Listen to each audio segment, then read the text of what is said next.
Hello and welcome to the B&B Show. My name, of course, is Brandon. This guy right over here to my left here is going to be Brendan. That's Seahawks. Brendan Nelson back in the house on a Tuesday, getting a chance to celebrate a very nice Sunday. Another victory for our first place Seattle Seahawks. Say it one time for me. Let me just hear it from you, Brendan. Say first place Seahawks.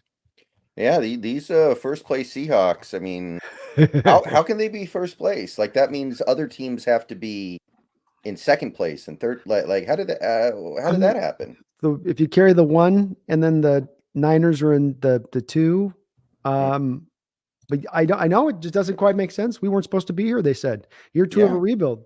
We weren't supposed to be sniffing first place, aren't we? Wait.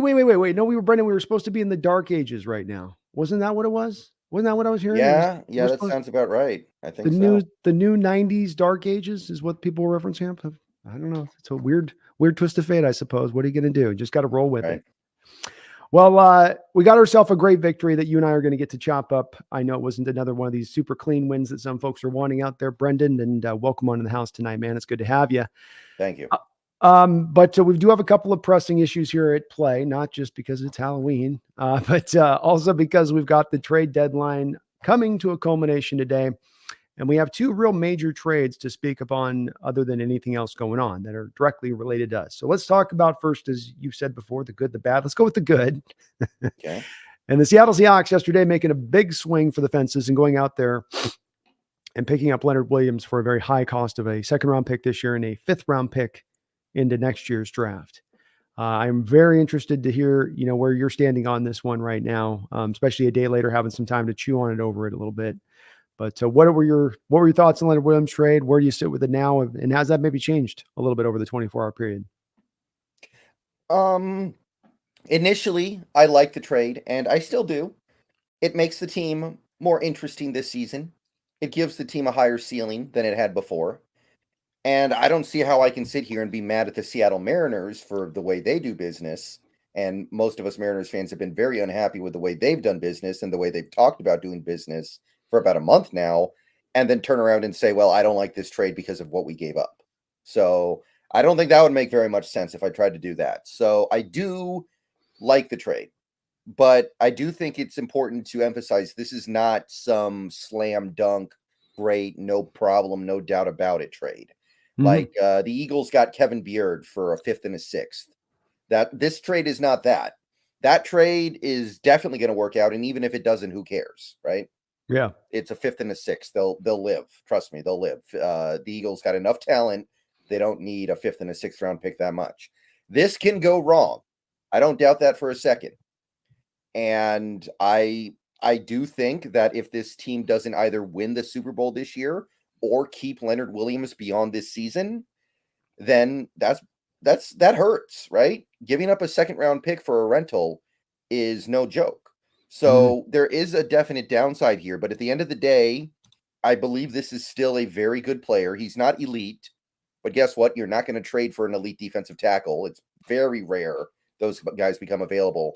I think you can make an argument that a truly elite defensive tackle is harder to find than an elite quarterback, Mm. because if you're talking about a guy who can rush the passer and get after and stuff the run, those guys are very rare. There might be two or three of them in the league at any given time, it feels like. Yeah. Yeah, so this guy's on that next level, and he's very good. He's obviously he had that monster year when he was playing for a contract in 2020. Since then, his numbers have been in a decline. I feel like after having a chance to look at it, I feel like Wink Martindale's system wasn't great for him putting up numbers, but I still feel like he was being a good player. Like you Mm-hmm. look at the last several years on PFF, he averages about three pressures a game, consistently three pressures, three pressures, three pressures. It just was a thing where those pressures weren't translating to sacks under Martindale, where they were under Patrick Graham, I think his name was. So I still think he's a really good player. But obviously, the real kicker here is the real thing that's going to determine this trade is, first of all, he has to play well for us, obviously, and then we have to keep him past 2023. And I think that the team is making a bet that he likes it here and that we have success with him and that he feels a desire to stick around past 2023. And Mhm. if we keep him on, I don't know, say another 3-year deal, maybe in the realm of the maybe in the realm of the Dre'Mont Jones contract, maybe a little bit less because he's older, maybe a little bit more because he's a more well-rounded player. I don't know. Kind of depends on what the cap does. Then I think it's fine. I'm good with it. It's not the super sexy, oh, we just got this guy for a 5th round pick because the Giants were desperate. That didn't happen. But sometimes that isn't on the table. Sometimes you can't do that. Sometimes you do have to break an egg. Sometimes you have to break several eggs, and we did. But we needed to do that for them to take on his salary, which was a huge part of this trade, by the way. We basically have him for free for the rest of the season. I think Right. that part needs to not get lost here. And while I acknowledge the potential downside here, I like it. I like going for it. I think you just had to I think you had to do something like this, especially with what happened earlier today. Yeah. Especially with that, I would say great point there. And I think everything you said down the line, I don't find any point of disagreeing with it. The thing too is that you're going to have him playing on fire here, trying to earn that next contract wherever that may land him, and whether we may be able to get him or not get him. I think the part that is a little bit of a play here too that I think we got to consider is that the compensatory aspect does kick into this deal. And what I mean by that is that if you do lose him, you don't lose him for pure. You're not going to really have you're not going to have the cap dollars to go out there and spend on the open free agent market. So whoever you lose out the door is very likely, especially if they do retain Jordan Brooks, and that ends up eating up a big chunk of whatever real good space there is to have there. And you bring back Bobby too, you're not going to be active on that free agent market. And so if he goes out there and signs a Dre'Mont deal at 17, 18 million per year, that's like 3rd round pick city at that point. You're Right. getting back as the comp. And that does factor into this a little bit too, that it's not True. just a blind loss, on the other thing. Yeah. Sorry, go ahead. I still don't think that would be enough to justify 10 game plus playoff rental. No, it's you. The ideal here is to retain him. You're right about Right. that. That is what you want to do here. And it will be a thing you go, oh, shucks, it sucks to lose him that way. But I do like that they're taking the aggressive nature here and not just standing pat and going, let's just sit here and just let it play out and trust. If you thought you were a contender this year, as wide open as the NFC was, go make a move. And the 2 points you made that are good points on this, especially on that, is that number one, with Wink Martindale's system, if you're in a blitz heavy scheme and you're a pass rusher on the front line, you don't get to just cut it loose like you do when you have a 4-man front, right? If I've got a 4-man front and no blitzers are coming, there's a lot of leeway in the gaps when I'm pass rushing, not in my run responsibilities, but when I just get to light it up and go off the ball 100 miles an hour, I can go into a variety of places. I can cut inside. I can go real wide around the arc. You got a lot of fluid, but when you're more into everybody's got to have a rush lane coming through because we're trying to overtake the numbers of the pass protectors and to get free rushers in there, you have to do your job more often than not. And that by its very nature is going to lower down your productivity across the board. I'm not saying he's a star. I think your assessment of him in the tier 2 range of things, top a tier 2 defensive tackle kind of guy in that place of things, I think that's accurate. But I do wonder as well with this deal, Brendan, of do you buy into anything with the thing that we've talked a little bit about this of playing for 6-7 years in his career for constant teams that are bad football teams and now truly finally getting a shot here to come and play for a winner for the first time? I mean, I would say if you're asking me if I think he's suddenly going to become like an Aaron Donald level player when he gets here, Better than he's been. I mean, there isn't. If you look at some of his previous years, like not so much this year, previous years, there's not really a lot of room for him to get better without getting into that Aaron Donald level. Like you look at his old PFF grades, you look at what he did in like 2020 when he was dominant against the run and averaged 4 pressures a game, had 11.5 sacks playing as an interior defensive lineman. Like that's pretty.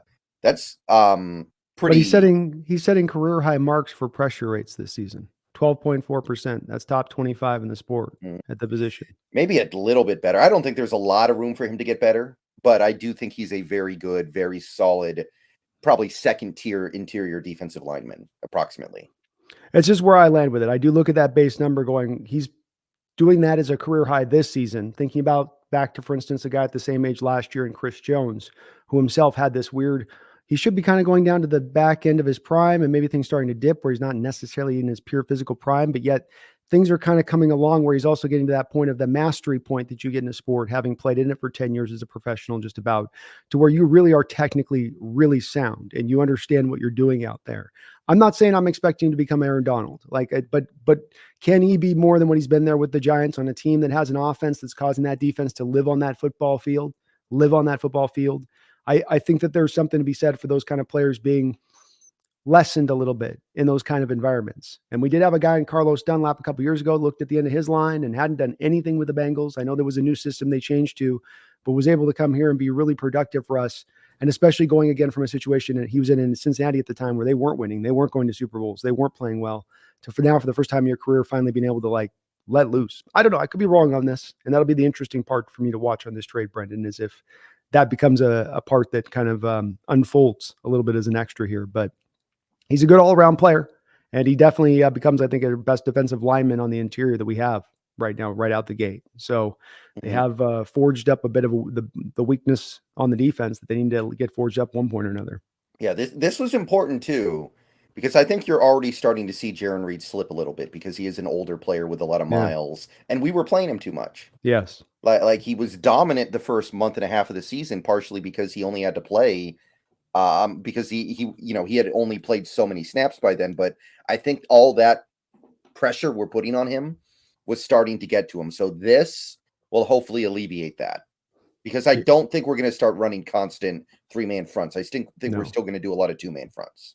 Agreed. I think it's about the rotations on this and keeping guys fresh throughout the season. Carroll talked about it yesterday at his presser, and you're right. I think Jarran Reed's been run too much, and that was going to happen. If you ran with what you're going forward, man, and you're going to try to lean on Miles Adams in there, I think this line would have gotten wore out. I think we would not have been able to remain and stay at a contender state throughout the course of the year. And that's why that was such an important question as to whether or not to make this move, because this was the necessary position to address and attack and get upgraded. This was the one that you had to, because it could be the downfall of the defense, much like it was last year, where you went into the Niners game with no nose tackles healthy for that game.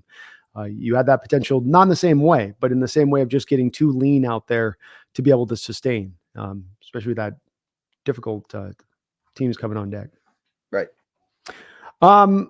So we both feel pretty good about the deal. You've got it's not like you're over the moon, but you feel okay. I get it. I understand. It makes sense. And I can sign off relatively on it.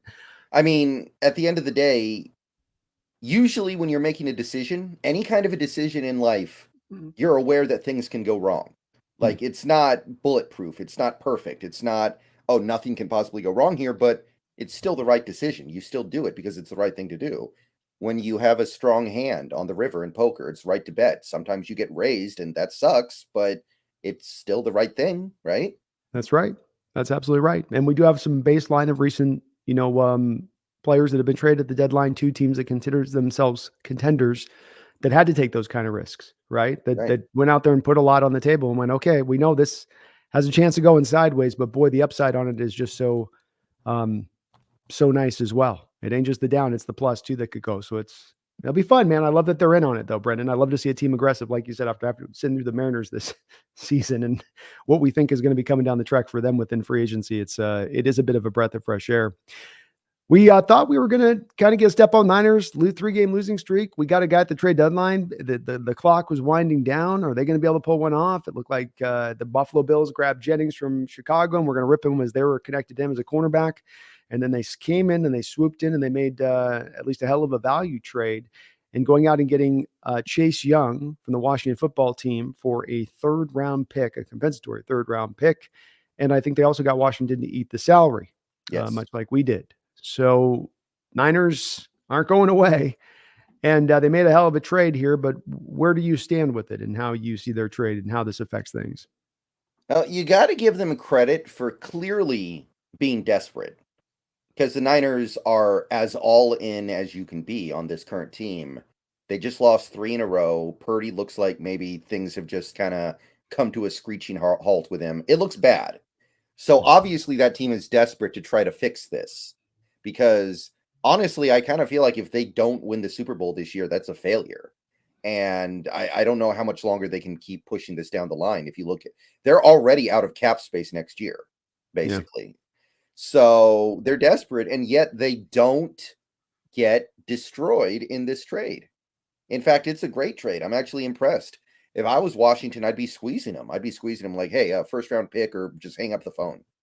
Yeah. But, they actually came out really well here because, well, first of all, let me just say, The difference between the Leonard Williams trade and the Chase Young trade is I think Chase Young is a 1-year rental. There's no way they're going to be able to keep that guy because No.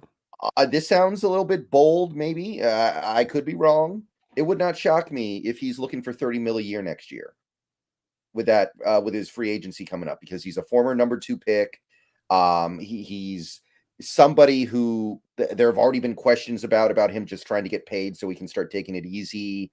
There have been some questions about his work ethic in Washington, how hard he's been trying, the fact that he's trying hard now for the money. I have a feeling he's really going to want a lot of money this offseason, and the Niners don't have it. They're going to have a hard enough time keeping what they have outside of Chase Young. So some people were wondering, why did Chase Young cost less than Leonard Williams? I think that's probably part of the reason why. Because it's understood that the Niners are not going to be able to keep this guy. It would have been like if we had traded for Chase Young. If we had traded for Chase Young, I don't think there's any way we would have been able to keep him. He's going to be way more expensive than Leonard Williams because of positional value and age also. And also, I think draft pedigree, although I know Leonard Williams was a top 10 pick, Chase Young was a number 2 overall pick. And I think he still carries that pedigree with him, even though maybe he shouldn't, honestly. Yeah, I think it's a good point on that. I do think that pedigree seems to hold. Do you think there's a little bit of a difference between the general fans' outlook and view of Chase Young versus the front offices around the league, and maybe why this wasn't more value derived for Washington? Yeah, I think that front offices look at Chase Young and they say he's had 2 good seasons in his career, his rookie year and this year. And then the other 2 years he was worthless. He was injured. He's got severe injury issues, by the way. There are questions about his effort, his discipline.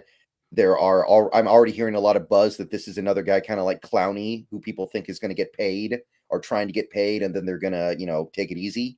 Yeah.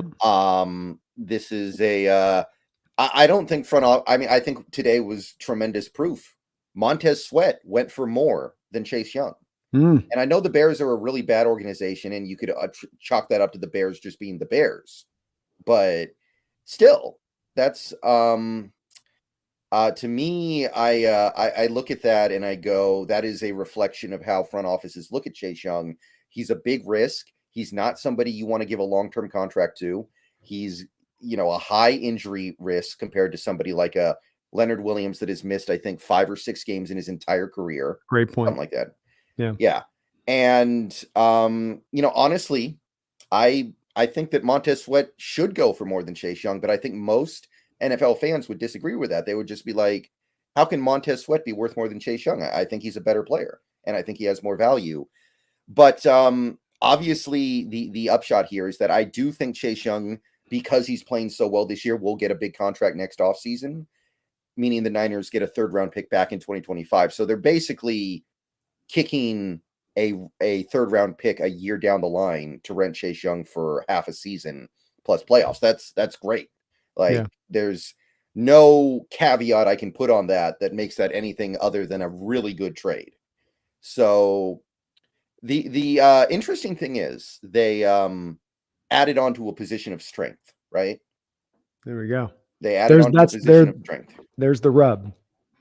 Yeah, they did not address their issues. Their issues were cornerback and offensive line. And they tried very hard to fix their cornerback spot, and they couldn't do it. I heard a rumor that they actually had an Adoree Jackson trade, and then they submitted it to the league like 30 seconds after the deadline, so they kicked it back. So they were aware of the fact that they had other issues, and they were trying to do something about it. But even though this doesn't fix their fundamental core problems, it's still a great trade because you kicked a 3rd-round pick a year down the line to rent a guy who's been playing with his hair on fire so far this year. Whatever else you want to say, he's playing great this year so far. Yeah, which is all they're concerned about. I mean, they're not going to be able to sign him. Their main concern was come in here and can we get the best version of Chase Young this year for the now? And as you just referenced, yeah, you will, because he knows he has to put that in. He's got to put that work in to get that money because he's not set that baseline of play through the past couple of years with his absence on the football field. And so they are going to get the best guy out there. This is going to be a defensive line that's every bit as fearsome to me as what it was when they went to the Super Bowl with DeForest Buckner. They just don't have the interior strength that they once did, but it's still Hargrave and Eric Armstead inside is not too shabby. And it's going to be difficult to deal with them. But that will be kind of the key with this one, Brendan, is the offensive line and the cornerback positions, which have not been good for them. They've still Trent Williams down with the ankle injury. Does this making your strength a super strength overcome your greatest weaknesses? Do you think the Niners will? I'm gonna put the feet to the fire on this one, Brendan. The toes right out over the lick in the flames. Does this overcome those things for them in the long term if they maintain reasonable health, absent some plague of injuries? I kind of don't. I don't think that it helps them overcome, because I look at their team and the issues to me seem to be Steve Wilkes. They haven't fired him yet. They could. I mean, they could, right? They could just go They're get calling somebody for it. who, Fans are yeah. calling for it. I mean, they could, and it wouldn't shock me if what is happening right now continues to happen.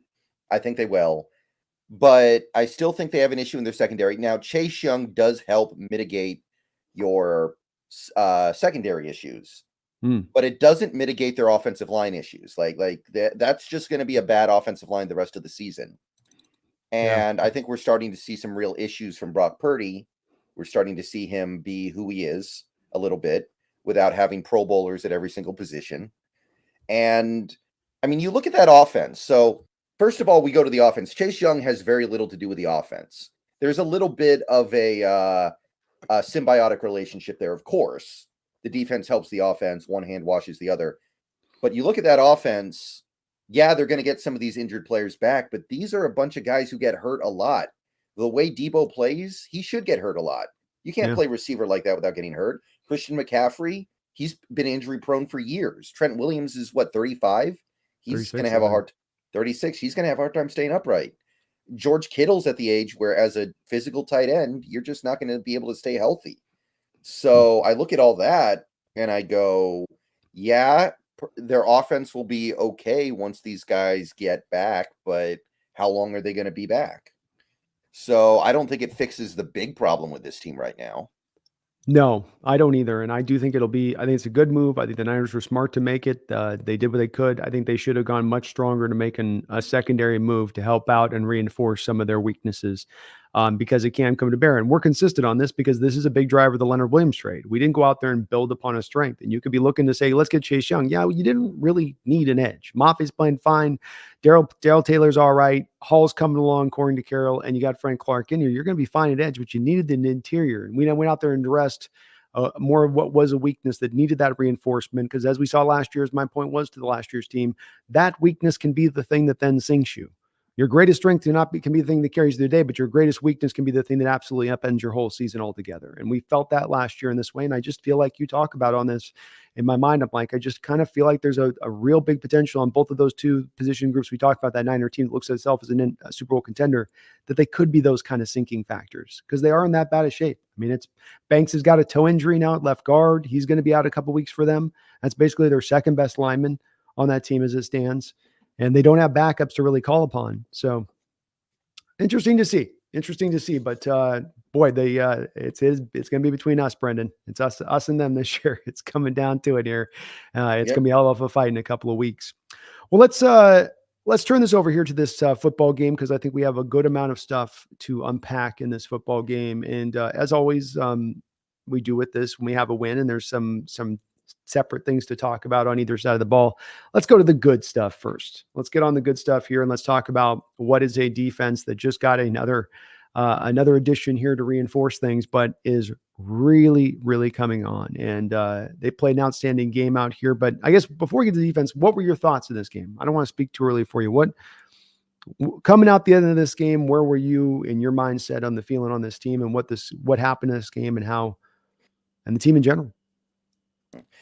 It's kind of an interesting one, because this was a game where I felt like there was a lot of gray area, because I don't feel like any player on this team, with maybe the exception of, I can think of maybe like one guy, played bad, right? Like everybody was doing their thing, doing their job. It felt like everybody contributed, but there were only like 4 or 5 guys who I thought played over the top great. So it was one of those games where it takes forever to really dissect, because there's so much nuance here. And nuance is tough sometimes. Sometimes people don't want to have nuance. Sometimes people just want to make that blanket statement and move on. But there was a lot of nuance in this game, I think. There was a lot of, you got to dig deep to really understand what is going on with this team in this game. But we won. We overcame some game-changing officiating on the way. The Browns are a good team. Like how upset can you be about getting a win against the number one defense in a game where you could have sworn that Roger Goodell had some vested interest in keeping it close? Boy, Like, could you? on the other hand, we saw some of the old stuff with the offense where I think we had like 6 straight drives that ended in either a 3-and-out or a turnover. Which I didn't expect the offense to go off in this game because I'm not stupid. I know we're playing the Browns, but that extended dead period, it's so hard to overcome because it puts your defense in such bad situations, and we were able to do it. But I can't help but kind of think about that sequence where the offense just completely got away from itself. I'm trying to figure out how to feel about some of the offensive line stuff. The run defense did seem a decent amount weaker without Uchenna Nwosu, even though the end of game numbers looked okay. I feel like our success rate against the run was not nearly as good. And you could see, I think Cleveland, I think they're a play caller. I don't know if it's Stefanski or somebody else. I don't know who's calling plays for them.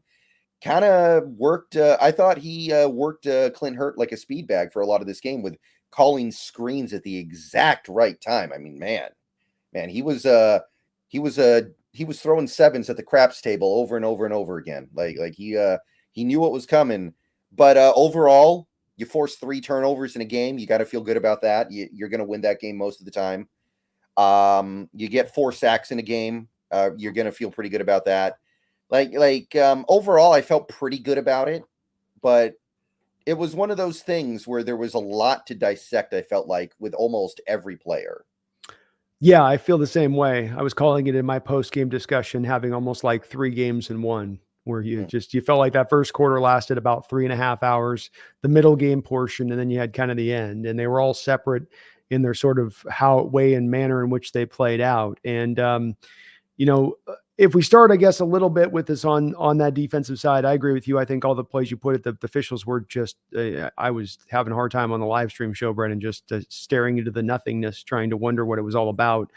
And it definitely felt pretty slanted through a lot of that game. But I did feel like the defense was relatively consistent throughout and holding up, and that offense put them in so many tough positions, the short fields, the many 3-and-outs, the time of possession, just putting them in that box. And what does stand out to me about this defense in this fortitude that they've shown throughout this early year part, it is a little bit different than some of the defenses in recent years, even those defenses that did round into shape at the end of the season. And what I mean by that, Brendan, being that those were defenses that would still throughout the course of the year, you would feel like when the times got rough and things started to go roll where things weren't going right throughout the course, it's like, man, this isn't going to be, it's one of those, it just ain't our day kind of feelings. They would lean into that a little bit. There wouldn't be that hey, bounce back from this, get overcome, just roll with the punches, keep fighting. This defense has throughout the course of this year and all of these fights, including this past game against the Browns, where there was all of those trepidatious situations, they still always come back and answer things. And it's a spirit within this defense that I think is something they can build upon, along with what they're doing schematically and how it's all flowing together chemistry-wise. I know I'm talking to something that's kind of an intangible here, Brendan, but are you buying it? Yeah, I think that's a very fair assessment because there was a point where this game defensively, like it just seemed like we were going to fall for their screens every single time. Like they were just killing us with that screen game. We would blitz, they would send a screen right at the blitz, they would beat the blitz. Like it was, I was shocked at how good PJ Walker was at executing that. Maybe I'm just used to it not being executed well here, that I'm surprised that anybody can do it. Although I shouldn't say that. We actually ran good screens in this game. But yeah, but to a certain extent, I guess there is a little bit of luck there, right? Like you just throw the dice, and sometimes you come up snake eyes, right? You're dialing up a blitz. The other team decides to guess that you're blitzing, and if that happens, it's just kind of GG. So I don't want to get too caught up in that, No, I think it's something worth getting caught up on, just the Ravens are going to work the screen game a heavy amount. When we do the preview show on Thursday, we'll talk about this. But that's when you start drawing this forward as something that people are going to watch on tape and say, oh, we can get this. Because you're right, it did happen a couple times on blitzes. It also happened a couple times where you drop in deep zones and heavy zones. And you pulled out of it and you just had your guys flowing all across the field to depth. And then they're just attacking to the side with the screen. And it's like, good night. This is also why when we talked about last week, I like Kevin Stefanski so much as an offensive-minded coach out there. And I think he's truly an inventive, creative mind in how he's able to put offenses together. He's kind of like the Minnesota Vikings guy equivalent over on that side of it, I feel like a little bit, and that those guys know what they're doing offensively. They can creatively build situations to find manufactured touches and yards. It's not all about just the guy on the outside beating his one-on-one. They'll actually be able to really script things up for you a little bit at times. And I think you saw that in this game where you had no Chubb, you had PJ Walker out there, and yet he was able to find a way to be real creative too. And that's just, I think, a testament to Stefanski and why I think, too, again, Cleveland shouldn't try to fire that guy this offseason if it doesn't work out with Watson's injury thing in that arm, because I think he is still a really good coach. I mean, that's an offensive-minded head coach with the defense playing that well, Right. Yeah. So some guys on defense that I thought played really great were, Bobby Wagner. I thought he had a great game. Jordan Brooks, I mean, he just continues to do it every single week now, it feels like. I don't know if like the ACL got replaced by bionic. Like, I remember when Derrick Rose tore his Achilles and came back, they said he can now jump higher. He replaced his Achilles with like a super Achilles. He can jump higher than he's ever been able to in his life. So maybe something like that happened there. I don't know. Surgeries are coming along.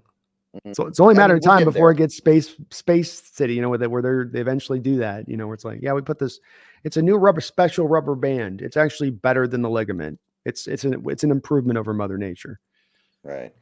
Boye Mafe continues to dominate out there, and we're going to need it. We're going to need every bit of it. Dre'Mont Jones, I thought, played a really good game as well. Yeah. But my main concern, and I'm glad the Leonard Williams trade happened, because I think this is going to mitigate that.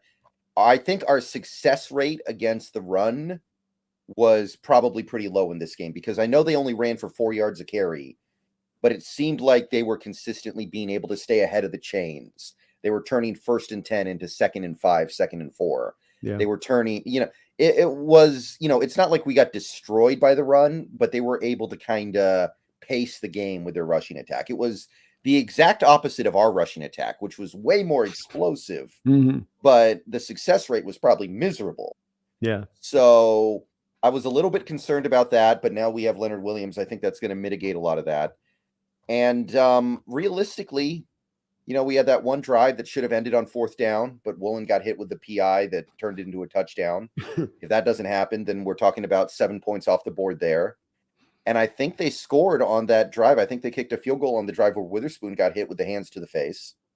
So if those two things don't happen and we hold the Browns to 10 points in that scenario, I think we're sitting here feeling much better about things. So yeah. I don't want to get too down on the defense, but there were some things in this game that I noticed that, let's just say, it made me mad. It made me happy that Leonard Williams is here now. It's a big part of this, Brendan, especially when you look at not only the difficult opponents that you have coming down the line, but what is it, 3 games in 11 days or 3 games in 15 days, 2 Thursday night games. You're going to need the depth of the rotation. It's not going to be enough to say Jaron Reed, Mario Edwards, and we'll go with Cam Young a little bit. And that's not enough. You're going to need more than that. And this was a move that I think gets out ahead of that problem. And it's less than being reactionary. It's getting ahead of it. It's anticipating. And that's what smarter front offices should be doing with these kind of trades at this deadline point. Yeah, get a guy that's going to be an improvement and impactful, but find the guy as well that, hey, this is our place that we might get wobbling on a little bit. We want to make sure it doesn't reach that stage of things. And he's going to ensure that and make them all play better. The fresher the rotations, the more efficient the player, the better the overall line play across the board with it. I'm a big believer in this, Brendan, that the smart teams, utilize this kind of methodology as opposed to being about just the starters. Yeah, I agree. And that honestly took away a lot of my thunder for this show, right? If I was, if we hadn't traded for Leonard Williams, I would have been sitting here wondering, is this run defense going to be the same without Nwosu? Because clearly he was playing dominant against the run. Like PFF had it. The eye test had it, and now this game without him, you can clearly see things are different. And I Yeah. was like, what are we going to do to recover from that? Because realistically, of our top 4 edges right now, 3 of them do not play the run well. Taylor, Hall, and Clark. And I don't think any of those guys are going to get better against the run this year. Great. The only guy who has a chance would be Hall. Yeah. And Hall's a rookie. I don't know how realistic that is. Yeah. By this point last year, yeah. Mafe had showed you more as a run defender than we've seen from Hall yet. Not that I don't think he has it in the long term, but that's just the fact of the matter as it stands with Hall. And I love Hall, but that's the reality of where we're at with him. Yeah, absolutely. So, I mean, we got the turnovers, which was big for me. I was a little bit perturbed that we couldn't get any turnovers on Josh Dobbs last week. So we got the 3 in this game, and they were big. They were big turnovers. The fumble turned into a touchdown. The interception turned into the game-winning touchdown. The other interception took points off the board. Like, there's your game right there. There's your game. Yeah. Yeah, that was it. We mentioned it was a big point for us coming into this game. And I think we got, if I'm not mistaken, this was one of our distill it down to a bottom line of a thing that's the most important thing coming into this game. And I think we had in this one as much as any, the turnover aspect of it. And that the team that won that turnover war here in this game was going to probably be the one that got the battle, that came away victorious. And they did a good job. And Brendan, how about, again, as we've seen as a commonality in all of these games, going to the Detroit game with the the blitzing of Trey Brown and the sack, and then the interception you got from him, and a couple weeks later, as we did in a couple of those games like the Giants game, utilizing the blitz with that. You have on the ending play, you sending Jamal Adams on the blitz, a guy everyone's looking for us to retain some value from. When we're going to get this guy showing us something on the field when he's out there. He's a blitz boy, is what they wanted to say about him, Brendan. But here he comes on a blitz, well-timed, comes on the blitz, gets his hat on it there, gives a little bit of a header with the soccer style, and gets you that interception. But it's great to see Jamal Adams doing that. It's great to see him out there playing well, playing good football. PFF's got him playing good football. Eye test got him playing good football. But then having a major impact as well. But then utilizing this, we're still in this mode of utilizing the blitzes. Not as you and I have talked about it, that you've got to pepper it everywhere, but that you're mixing it in a healthy amount in a way that you never have before. And it's bringing the returns, and it brought the direct turns in this crystallized moment within the game. Did it not? Yeah, I would say so. You're seeing, Adams on the blitz. You're seeing Brooks on the blitz. It feels like every game now he's doing something positive on the blitz. There's Wagner on the blitz. I don't think there was anything big from this game, but he's blitzing and he's still pretty effective at it. Nothing against it. Nothing wrong with it. You're still seeing the nickel blitzes every now and then. I don't think it worked really well in this game, but it's something that we're going to continue to go back to, and I like it. I like the nickel blitzes. That's something that we were using well back in the days of Justin Coleman too. Yeah. So yeah. So I would say overall, I'm encouraged by the defense. I just was a little bit concerned about it seems like the run defense degraded without Nwosu, which shouldn't surprise anybody, but I'm glad we did something about it. I am too. And it is good that too, where you can say, well, it's degraded and you came out of the game on 40 rushing attempts with a 3.9 average on the end of the day. When you come out of that and that 3.9 average, if you remove the quarterback's runs from things, becomes 3.5, 3.4. So it's right. At the very least, you're not talking about it in terms of, well, they ran for 6.2 yards a carry on the day, and they ran wherever they want to do, and they got us outside and they got us inside. And I agree, it was worse than it's been, but I still think it's a little bit, especially with Leonard Williams coming into tow. I don't think it'll be a problem going into the future or an issue for us. I think it's going to be still a strength this defense can be able to lean on overall. Mm-hmm. Well, that does cover, I think, most of the folks out there defensively. Diggs was at, who else? Yeah, Sorry. There's one more thing. The one guy I'm a little worried about after this game individually was, I want to make sure we mention this guy, Clark. Mm-hmm. I think he looked a little bit slow. I didn't see a lot of burst. Like, what did you see from Clark in this game? Because I'm a little bit concerned about where that's going right now. He didn't show me anything that made me go, yeah, this is why we brought him in. This is why, he is absolutely going to be the answer on it. He played 22 snaps and he just arrived with the team this week. He's played 36 snaps on the year with Denver. So I think there's got to be a little bit of a hesitancy here to make any kind of real assessments when that's definitely a sample size we're dealing with here so far. And I'm not expecting him to light the world on fire, but I think that, he did just come in this week, and he's not been playing this year. And that's a real thing, that to get in the flow, you got to play and got to be in the flow and got to be out there and going. And I think once he does do that, I think he'll give us some moments this season. I'm not saying he's going to light the world on fire, but I think that when I go back to that grade last year with the Chiefs, Brendan, 67 grade, solid, played a lot of snaps last year for them. I come back to that and I go, okay, this is a guy that is a pro, is a vet. He will be able to find his way here. He'll find a role within this team. And I think, I think he'll be fine. I think it'll be helpful. He'll be good enough to be the final little extra point on the four edges to me that hold it together. And it's a relative strength. And I think we'll be good enough out there. I do. I still think that. But again, I'm not basing that on anything I've seen. So I'm giving you that as a more of a track record thing than as a. Yeah. I mean, the game that he had on Sunday kind of made me want to get in on the Chase Young thing. I was like, yeah, if that's the guy we're leaning on going forward as edge depth, like, yeah. But you're probably right. I'm surprised kind of that Seattle didn't jump in on the Chase Young deal. And I will say that for a couple of reasons. Number one, you didn't have to come out of the salary cap price anymore. That was not going to cost you anything else extra. So you know that you can't throw that off the board. The third round pick, like you said, you bring in Chase Young, you're not bringing it back for another year after this, but you'll get the third round pick back as a compensatory pick at that point. So you're definitely at least minimum between Leonard Williams and his second rounder and chasing that third. You're getting that third back at least. Your biggest loss will be that second rounder from this upcoming draft at that point, pretty much. Right. And so I look at that and then I go, and then you get to keep them away from the Niners. And if we had given it to them where we offer them our third round pick, the Niners gave them the compensatory pick. So we wouldn't have had to give a third and a six, a third and a five, it would have been just our native third pick, which would have then beat the Niners pick. So I am a little bit confused. And, there were some people mentioning in my chat, Brendan, that maybe there's some Shanahan connection-y, things going on there between him back and his old team out in Washington, where he pulled a few. Yeah. Well, did you hear the rumor post trade deadline about the Patriots? No. Apparently, the Seahawks were very aggressively pursuing. John Uch. Yeah, I did. Uch. Is it Uch or Uche? I don't know. I was being contrarian. Okay. Either way, one theory that I did hear was that we don't really want to play the compensatory game. We want to trade for players we plan to keep. And Uche was a guy you could have kept past 2023 pretty easily. Chase Young, no way. Yeah. Yeah, no, that makes sense. I guess that does make sense, but I don't know. Uche is he's specialized a bit in a player and how you'd use him here in this defense and how you'd have to kind of rotate it. He is kind of a blitzer guy to get him at his best and his most utilized, where you're moving him all over the place around the defensive line, not just purely as an outside edge who's shooting off like a cannon off the side. So I don't know why they'd be anti-compensatory game. That doesn't make any sense why they'd be out on.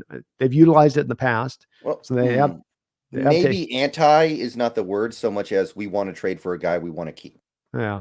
I guess, that does certainly make sense. You are definitely doing the hired gun thing in Young when you have him come into those territories. But again, if we're deciding what we're in, go for it, you make the trades. And if you're in that go for it, make the trades, it's kind of like, all right, now it's sort of all is fair in this season with what we got to do. If you got to bring a Young in to keep him from the Niners and make you stronger on the edge, and you're going to get the capital back down the line, I think you almost kind of so be it. But I mean, watching how many Hawk fans were wringing their hands out on this assets we give for Leonard, I can only imagine how many of them would have freaked out. Short-sighted John again, back in the Jamal Adams trade again. Another Sheldon Richardson trade. Here we go. And they would have been out probably in force. Sheldon Richardson was awesome here, by the way. It just didn't make any sense for us to keep him. Like people, I think, forget how dominant he was against the run. Every time he left the game, the Seahawks would give up like a 20-yard run. And then he was in there and it'd be like nothing. Yeah, they don't like the rental with the draft pick thing, but I don't have the same. I'm with you. I don't have a problem with it as long as my team's in a contending mode. If you're in a rebuild or you're in the we're not ready, it's not time, sure, don't make the rental move. But if you're in the mode of we think we can go out there and do it this year right now, then by all means, that's the way this NFL works now. That's the price of doing business if you want to be a contender in many ways. And I think it's fine. But yeah, that one's looked on in retrospect to Sheldon. See, that's an example why we don't do this, or the Clowney one. Clowney came in for the third round pick too, and he only played a year here, but he was maybe your most dominant defender that year that he was in here. And he kept that defense vibrant, at least a little bit legitimate down there, and that you had nobody else as a pass rusher that year. Mhm. Ming Lee, thank you for the $2 donation. Says, as I said last week, top of the division. Yes, sir, Ming. Yes, They sir. are. You They called it, definitely brother. are. You called it. It feels good. Feels good to say first place Seahawks. We're in our rightful spot, Brendan. We're back home. Yeah, it feels right. Now we just got we cannot relinquish it. Now is the key, Ming. Now we just got to stay up here. So let's keep it riding high, man. Keep it right on. But you called it. You are our resident psychic in here, and you definitely remember you mentioning that. Dre Bay 327, thank you for the $5 donation. Says, if we beat Baltimore, we need to contain Lamar. We need him to struggle, unlike Dobbs, who ran decently. More contain and less turnovers equals a win. I think it's well said. You buying that, Brendan? Yeah. I mean, it's tough because their defense has been so good this year so far as well. Like both of their losses so far this year kind of feel like accidents. Yeah. Like, Yeah. did you see the DVOA thing? They have the highest DVOA of any 6-2 team ever. Whoa. And their DVOA is 10% higher than the second place team this year. Jeez. Like DVOA thinks they're the best team in the league by far. And I kind of get why. Yeah. I kind of get why. I don't think they are the best team, but I get why that's the perception with advanced numbers like that, advanced metrics. I do too. And I think that they are one of those quiet, scary teams in the NFC that they don't get mentioned about as quickly as people might start mentioning Kansas City or Cincinnati or Buffalo. But they might be the best of the bunch this year. This year, right now, where we are, what they've put together, this might be a year where they're the best. And I think that DVOA is well earned. I was tearing through a lot of tape the past couple of nights, and I think it's well earned. They play really good football. They are so very sound across the board, and they don't make silly, stupid mistakes, and they're disciplined, and they're not heavily penalized. And they've got you got a former special teams coach in Harbaugh, who absolutely is going to have a great special teams with Justin Tucker and all the like in there. So it's going to be a tough game. I think Lamar's an interesting point to your discussion on here, Dre Bay, because that was, of course, the last time we played him. That was the guy, wasn't it, Brendan, that really made that offense, gave us the most hard problem offensively. Like we just couldn't get him contained. I keep having that LJ Collier moment where he's running up to tackle Lamar and then he just starts sliding and his arms go flying up into the air. And it's like he's on a slip and slide for about 5 yards as he just flies right past Lamar on a cut. Boy, it was rough. Yeah. If he can make it to the postseason this year healthy, that's going to be interesting because he's never really had a good postseason game. Yeah. So it's a big year for him, I guess. Very big year. And he's running that new offense. So watching a lot of tape, Brendan, he's doing a lot of hit that back foot, let it rip. But nonetheless, that's going to be a big part. We talked about the, we have one of the other things there, but turnovers are going to be a big point of this. I think containing Lamar is a huge point of this. Time of possession. Last week it was about turnovers. That's always a big factor. I think this week, as much the thing that I keep coming to is time of possession, keeping the chains moving, keeping your defense protected on the other side so they don't get wore out over the course of a game. These would be things that I'd feel more at the forefront to me in this one, where we can't be allowed to get wore down slowly over the course of the game against Baltimore. Got to stay step for step at least with them to give ourselves a chance at the end. Right. But they're a good team. They're a hella good team. Well, let's turn this over, Brendan, over to the offensive side. And Dre Bay, thank you for that dono. Which not as many good things to turn over, like you say, many little itty bitty picadillos here to kind of pick through and discuss a bit on this offense, as there's a lot of varied opinion out there in the Hawk fandom about what's right, what's wrong, and what needs to be fixed, or what is unfixable, as many have also standing on. We have an offense that comes out and scores 3 straight possessions to begin this game. And then you mentioned they have this big dead period, and then you have a game-winning drive by Geno. So tons to unpack here. Let's first get to the place of why did the offense come to the halt that they came to after having such success with the first 3 drives? I mean, I feel like it was a few different things. I didn't love the way the game was called by Waldron. We got away from the running game, which I know the running game was very boom or bust, but I don't know if that justifies going away from it to the extent that we did. Like the Cleveland doesn't have very good linebackers. That's if there's a weakness on that defense, it's linebacker. JOK is good, but the other 2 guys they play most of the time are like they got, I think, Anthony Walker Jr. and there's one other guy. They're not that good. Samoki. Yeah, sounds about right. Like they're going to play aggressively, and if you can get past them, there's going to be a lot of room to run. I don't know why we got away from the running game to the extent that we did. Some of it was obviously just due to play. Some of it was obviously just due to the players just need to execute a little bit better. For some reason, Geno Smith was on target when he threw to anybody who wasn't DK Metcalf, and then like he would throw to Metcalf and the ball just sticks in his hand and comes out funny, or it slips out of his hand. Like people in my post-game chat were saying, well, Geno and DK need to get on the same page. I don't think it was a matter of being on the same page. I think it was just Throw better something funky passes. would happen. Yeah. It just like he would throw it to DK. DK's open, everything's set up, good to go, and then he's throwing it into the dirt because the ball stuck in his hand. I don't know what it was. It was really weird because pretty much everybody else he threw to, he had good success.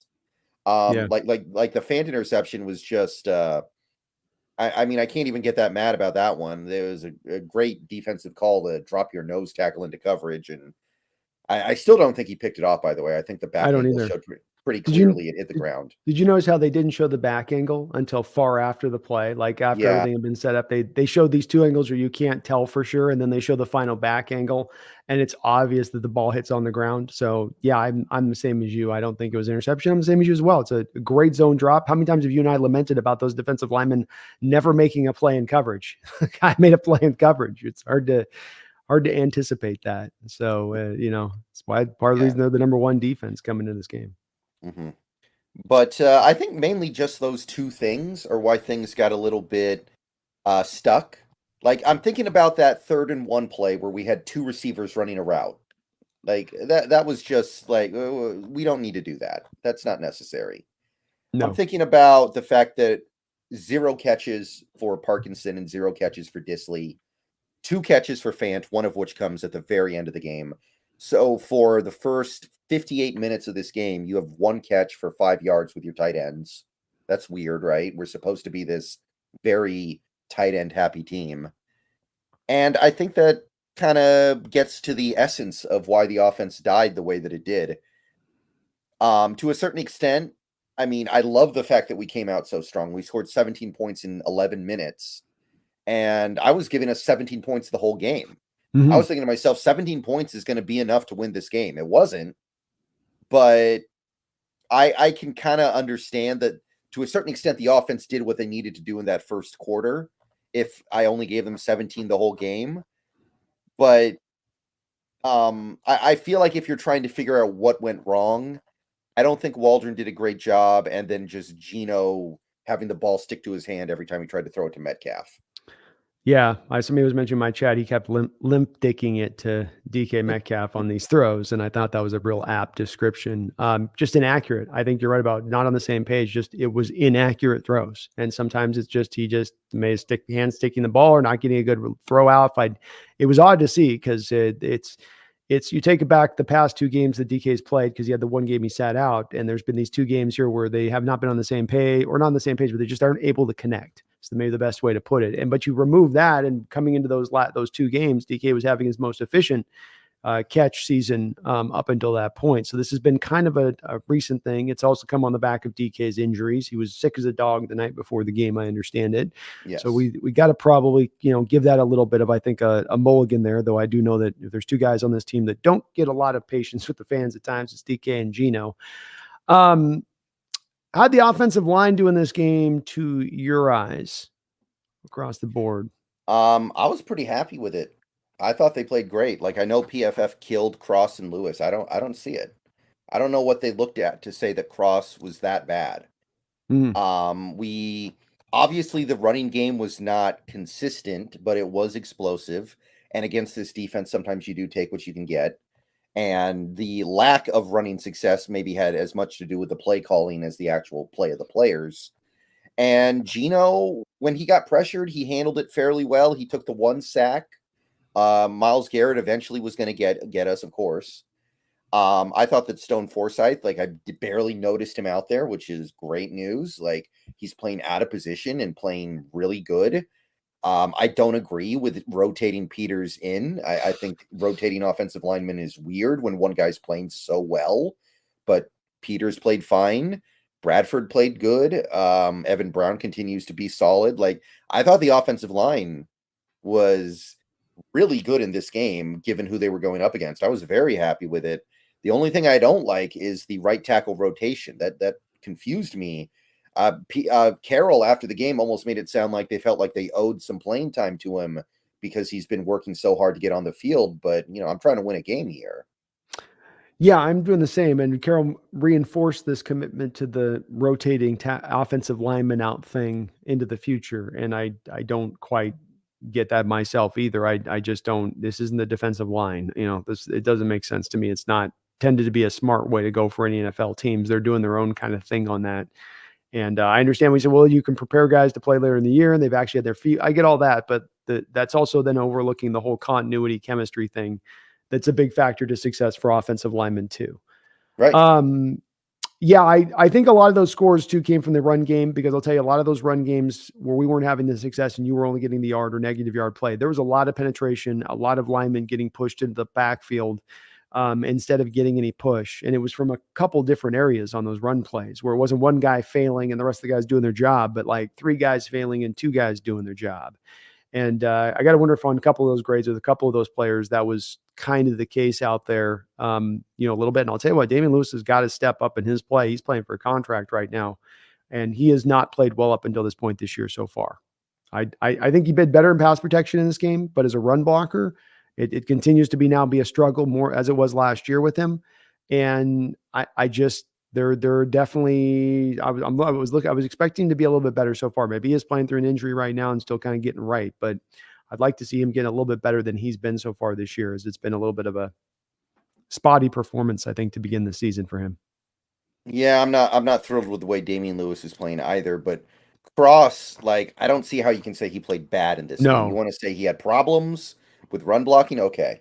Yeah. But I find it very hard to believe that Cross played as bad as PFF wants to paint it. No, that's one I'd agree with you on. I'm much more he did really well. He did really well in my eyes, not just holding on for dear life, but he did really well out there. So I'm with you on that one.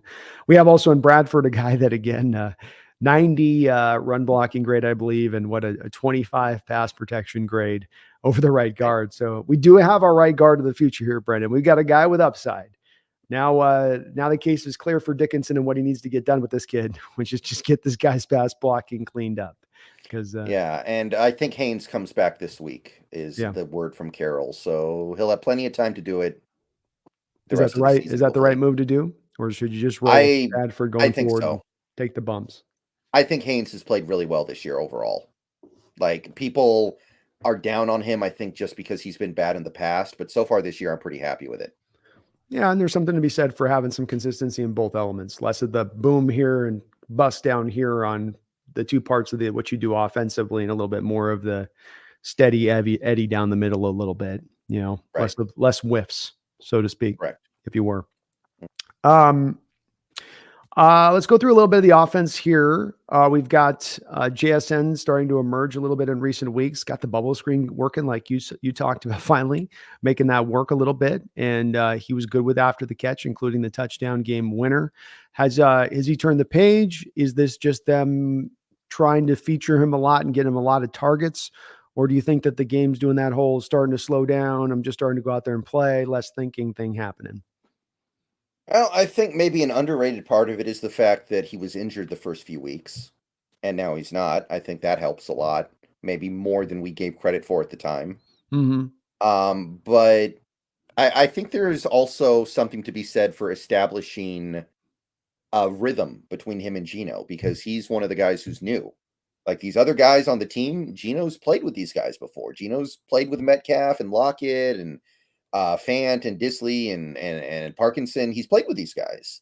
JSN, this is the first year, and I know they were working hard this offseason to get synergy, but I gotta say that maybe that's a big factor as well. Just the fact that those guys are starting to build some comfort level with each other. I think that's part of it as well. But also, playing wide receiver in the NFL, unless you're one of the superstars in this league, it's going to be a little inconsistent. Wide receivers, they don't get to a 1,500-yard season by having 100 yards in every game. They have like 39 yards, 42 yards, 167 yards, 200 yards, 8 yard. There is that up and down. Mhm. So yeah, I think it's all those things. They seem to be at least it's at least coming along a little bit, and I'm getting him off the schneid, touchdown catches in back-to-back weeks, and a nice job in that bubble screen to get in there and bang it in. Um, I'm not really worried about DK at this point. I don't think you are either. I don't know. There's a Yeah. lot there. I mean, again, he's sick as a dog in this game, and he's been fighting through a hip and a rib injury, and I don't think it wasn't like he was dropping those throws from Geno. In fact, he made a couple of catches in this game that Geno didn't exactly put on point to him that he actually caught, including those ones that were whistled 10 feet over his head. I'm with you as well in the Waldron thing, where I think a big part of this game, beyond it being an individual player, is that the scheme and the play calling this year has left a lot to be desired. And it just doesn't feel like at any point to me that Waldron's gotten into his rhythm really this year. There's maybe been some games like Detroit and maybe Carolina, but it seems like overall, especially in recent weeks, he's just not quite finding that I'm one step ahead of the defensive coordinator across from me thing. Do you feel that as well? Or is it a matter of he just isn't quite understanding how best to use this particular collection of talent? Well, early on, I feel like it was the offensive line. He didn't have his offensive line. He was missing his tackles. The offensive line is still beat up, if we're being honest, by the way. I think Yes. that doesn't work as well now because you at least have your left tackle. Mm-hmm. But now I kind of feel like it is just,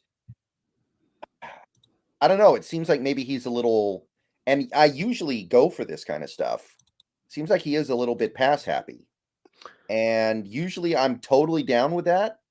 But I am kind of wondering if maybe this particular group of players calls for a little more running of the ball. We have two running backs that are playing really efficient and effective football. And maybe you just need to go to that a little bit more. So I don't know. Maybe he just needs to dial it back a little bit. Like, Geno's now had 3 games in a row with multiple turnovers. Maybe you need to pull things back a little bit just so he can calm down a little bit and maybe play things a little bit safer because he knows that the running game is going to be there to protect him. I don't know. I'd like to see a little more balance. And usually I don't say things like that. No, I'd usually be a little more like, hey, the game's going to pass heavy, lean into it. I think that when you get to the place of at times it almost being about a 3-to-1 pass to run rate, it does go a little bit beyond the pale of, you're taking this to an extreme direction. You mentioned the 3rd and 1. What isn't the point of getting a guy like Charbonnet this year and understanding that in a guy like Walker, who's more of your finesse, big play back, that you got the hammer to take it in there on those 3rd and 1s. And what's been strange to me is the lack of utilization there. See it especially down in the red zone at times, where that would be a perfect spot to go into them and utilize them, and they just don't call upon it. And there was the lack of inefficiency in this game. But the thing about running the ball well is that you don't just run the ball well when it's working. You run the ball and keep it mixed in there because it will eventually pay off if you stay committed to it. And there has been a lack of commitment through all of these games, and they just keep sliding back into that pass-happy attack where it's like, I feel like he's just he's got almost too many shiny toys out there to go play with out on the edges, and it's getting him lost a little bit in the direction, and that's just how it feels to me. But like you say, there is also part of this that is the offensive line that impacts the injury situation, because that's going to inhibit offensive coordinators, just like it has inhibited our quarterback in his level of play. Zim, thank you for the $5 donation. It says Bobo on the sweep, getting that touchdown. He's a weapon in all facets. Funny how Eskridge came back and only got 3 plays, and he's the sweep guy. Yeah, how about that, Brendan? Bobo running the fly sweep more effectively than Eskridge. Yeah, I mean, we had to do that eventually because I think we talked about this last week. Whenever Bobo was in motion at the snap on the goal line, it was going to be a shotgun draw. Mm-hmm. So we had to eventually give him the ball just so defenses know, just so we can do this. Yep. This is a thing we can do. So that was great. That's the kind of stuff I like from Waldron. Me too. I think his 2 most inventive play calls in this game, Brendan, were he got that one right there, that's not just being inventive, but that's, to your point, building on something that is a tendency breaker. People are going to feel this, start to adjust it. That's a smart offensive mind that isn't a guy that just puts his playbook in on point in training camp. And the playbook is what it is as you go throughout the season. You want the guy to make some little adjustments in that to break those tendencies and take advantage of defenses leaning to one direction on a particular play. And that particular edge there had completely, they bailed out. There was a big old hole there. I think that was a great play. But then the bubble screen and catching the Browns blitzing on the bubble screen at the exact right time to where you then turn it into a one-on-one matchup between JSN and the safety who had to come down late to rally up and make the tackle. Perfectly timed by Waldron. That's a wonderful call on his part in that moment. What are we doing with Eskridge, brother? I mean, clearly we're doing something because he's still here. It looks like he's our kick returner now. He had a pretty good kick return in this game, I guess. He did. But I still don't know why you go away from Dallas. He's good at it. Like, it's not like he was bad at it. That's kind of confusing to me. If it was punt returns, I would understand because DJ had a fumble last week. You could say, well, he fumbled. We're going to give Eskridge a shot now. But he didn't fumble on a kick return. He didn't do anything wrong on a kick return. No. I think it just comes down to they're dead set on finding some reclamated value from Eskridge, that they're going to find somehow, some way, some point to be able to be like, see, we found some usage for him. We found some way to work him in because it just hasn't worked at all. And I don't know. That's just my feeling on it. It just does feel like that because the guy sure hasn't shown us a whole hell of a lot, but he's our kick returner now, probably going to get about a fly sweep a game. It looks like, with the way this offense comes set up. But that in itself, like you mentioned with Bobo on the other side of it, becomes very predictable. Then when he comes in the game, is that you as the defense are like, probably a fly sweep coming. Yeah. How are you gonna be? That's a good point. It's the same stuff we talk about with how Bobo's a tell for a running play. Mm-hmm. Eskridge is going to be even worse. Okay, I guess if it keeps not working, I'm sure we're not going to keep forcing it. Like, we're going to give it a few tries and then see what happens. I mean, the fly sweep in this game, by the way, was not his fault. Like, it was poorly blocked. I'm giving him a hard time. It's not that wasn't on Eskridge. Complete penetration in the backfield as soon as he had the ball. The Cleveland just completely read it up. But maybe they read it up, Brendan, because they saw Eskridge in the game and they said, "Oh, the fly sweep guy is in the game." Yeah. So maybe it was a little of that. Thank you, Zim, though, for that $5, man. Appreciate you for that. FaZe Chump, thank you for the $5 donation as well. It says, for me, this game starts the gauntlet, starting with Baltimore and ending with Philly. We're definitely going to find out a lot about the Seahawks. Well said. Yeah. I think I don't know how to put it any other way than that. I think that we've got that Rams game, which is now looking like we're going to get Brett Ripien. Mm-hmm. So that helps. And we got another bye in there too. Oh yeah, now we get the Commanders with no Chase Young or Montez Sweat. Yeah, they're not going to be the Commanders. They're running commando for that game. That's how that one's rolling. So that's a little bit of a breather in there too. You got to take a moment to appreciate that game, though. It's probably the last time we're going to play the Washington Commanders because they're getting a new name next year. We'll always remember those 3 times that we played the Washington Commanders before they. And it took me a year too long to go away from calling him the football team to Commanders, by the way. I think I just started I used to call them the Commanderos just because so it's taken me a little bit of time. I finally got here. Now they're ripping the name away from me. But FaZe Chump, we're going to learn about this team if it's a contender or not over these next couple of weeks. Not if they go out there and dominate these matchups, but if we go down the line and split these matchups. So we've got Philly, Dallas, 2 against the Niners, and then we've got the Eagles game. Right? That's our 5 here. Am I missing one? You said Cowboys, right? Yeah. Niners. Yeah, I think you got it. Okay. So that's 5 games in there. I think obviously going 3-2 would be the lovely, I think, ideal here to where you feel real great about yourself. I think even coming out of it with those 5 opponents with the 2-3 record is still not one where now we go, well, that shows we're not good enough. This is a tremendously tough run. 2 Thursday night games, 3 games in 11 nights. It's going to be tough to come out of here with a lot of wins. So we just got to try to find the split methodology here to me on these games. Because I think we can take Washington. I think we can take the Rams with Brett Rippon. I think we can take the Cardinals. I think we can take the Titans. I think those are games we can absolutely go get. But we got to get a little bit of work done in on these. And you're right, though, man. We're going to learn about who they are and what they are. There ain't no, we've been playing weak-kneed opponents now week after week. I mean, yeah, we're at this record, but we have to wait to the playoffs to know who we are. we'll know who this team is by the playoffs with the challenges that they have coming up ahead. Yeah, I agree. Thank you, though, FaZe, and well said on your part. Phoebe Moore Seahawks, thank you for the $5 donation. Says Geno threw 2 picks. One shouldn't have counted, and one that was supposed to be a free play. Hence, Pete being pissed. Suck it, Geno haters. Well, I think there's a good time to delve into a little bit of Geno talk here, Brendan, because that's a part of this offense we got to discuss. And boy, it's a hot button item in the Seahawks fandom right now. Geno, he's not the guy. I've seen enough. He's fine. He's great. He's not good enough. No, he's shown us this. He's shown us that. This was a tough game for him, and it's one though that again I do find myself still being a supporter of Geno overall, and not in that place of, as some people are getting to, of, well, he's getting to that line.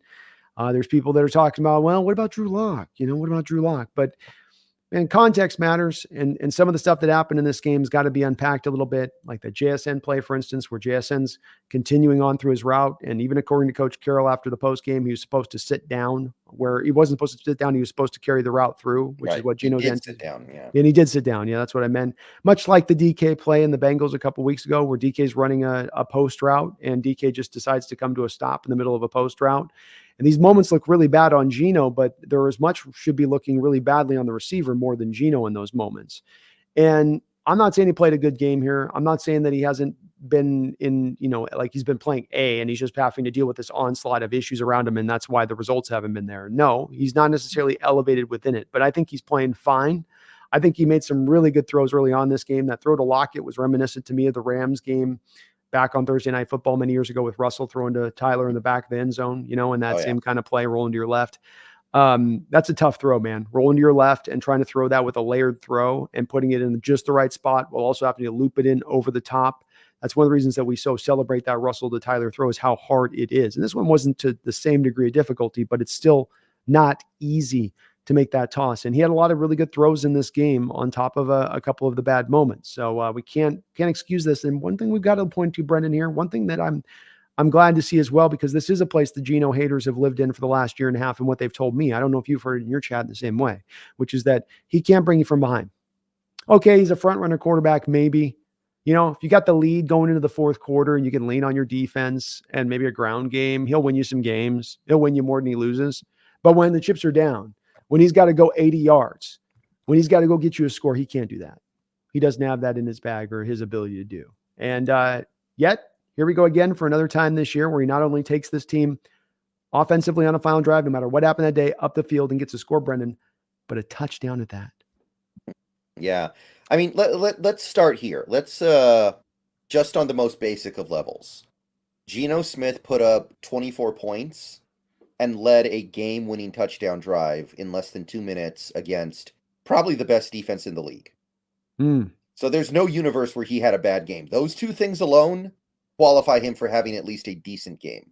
Yes, sir. So a lot of people are commenting, "Oh, Geno played bad." No, if you think Geno played bad, I'm sorry, you're wrong. Like you have unreasonable expectations of any quarterback. Like that Browns, there was a time, I think before the Seahawks game, where the Browns were allowing an average of 120 passing yards per game. Mm-hmm.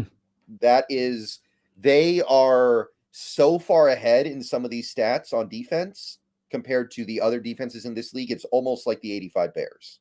Mm-hmm. Yeah.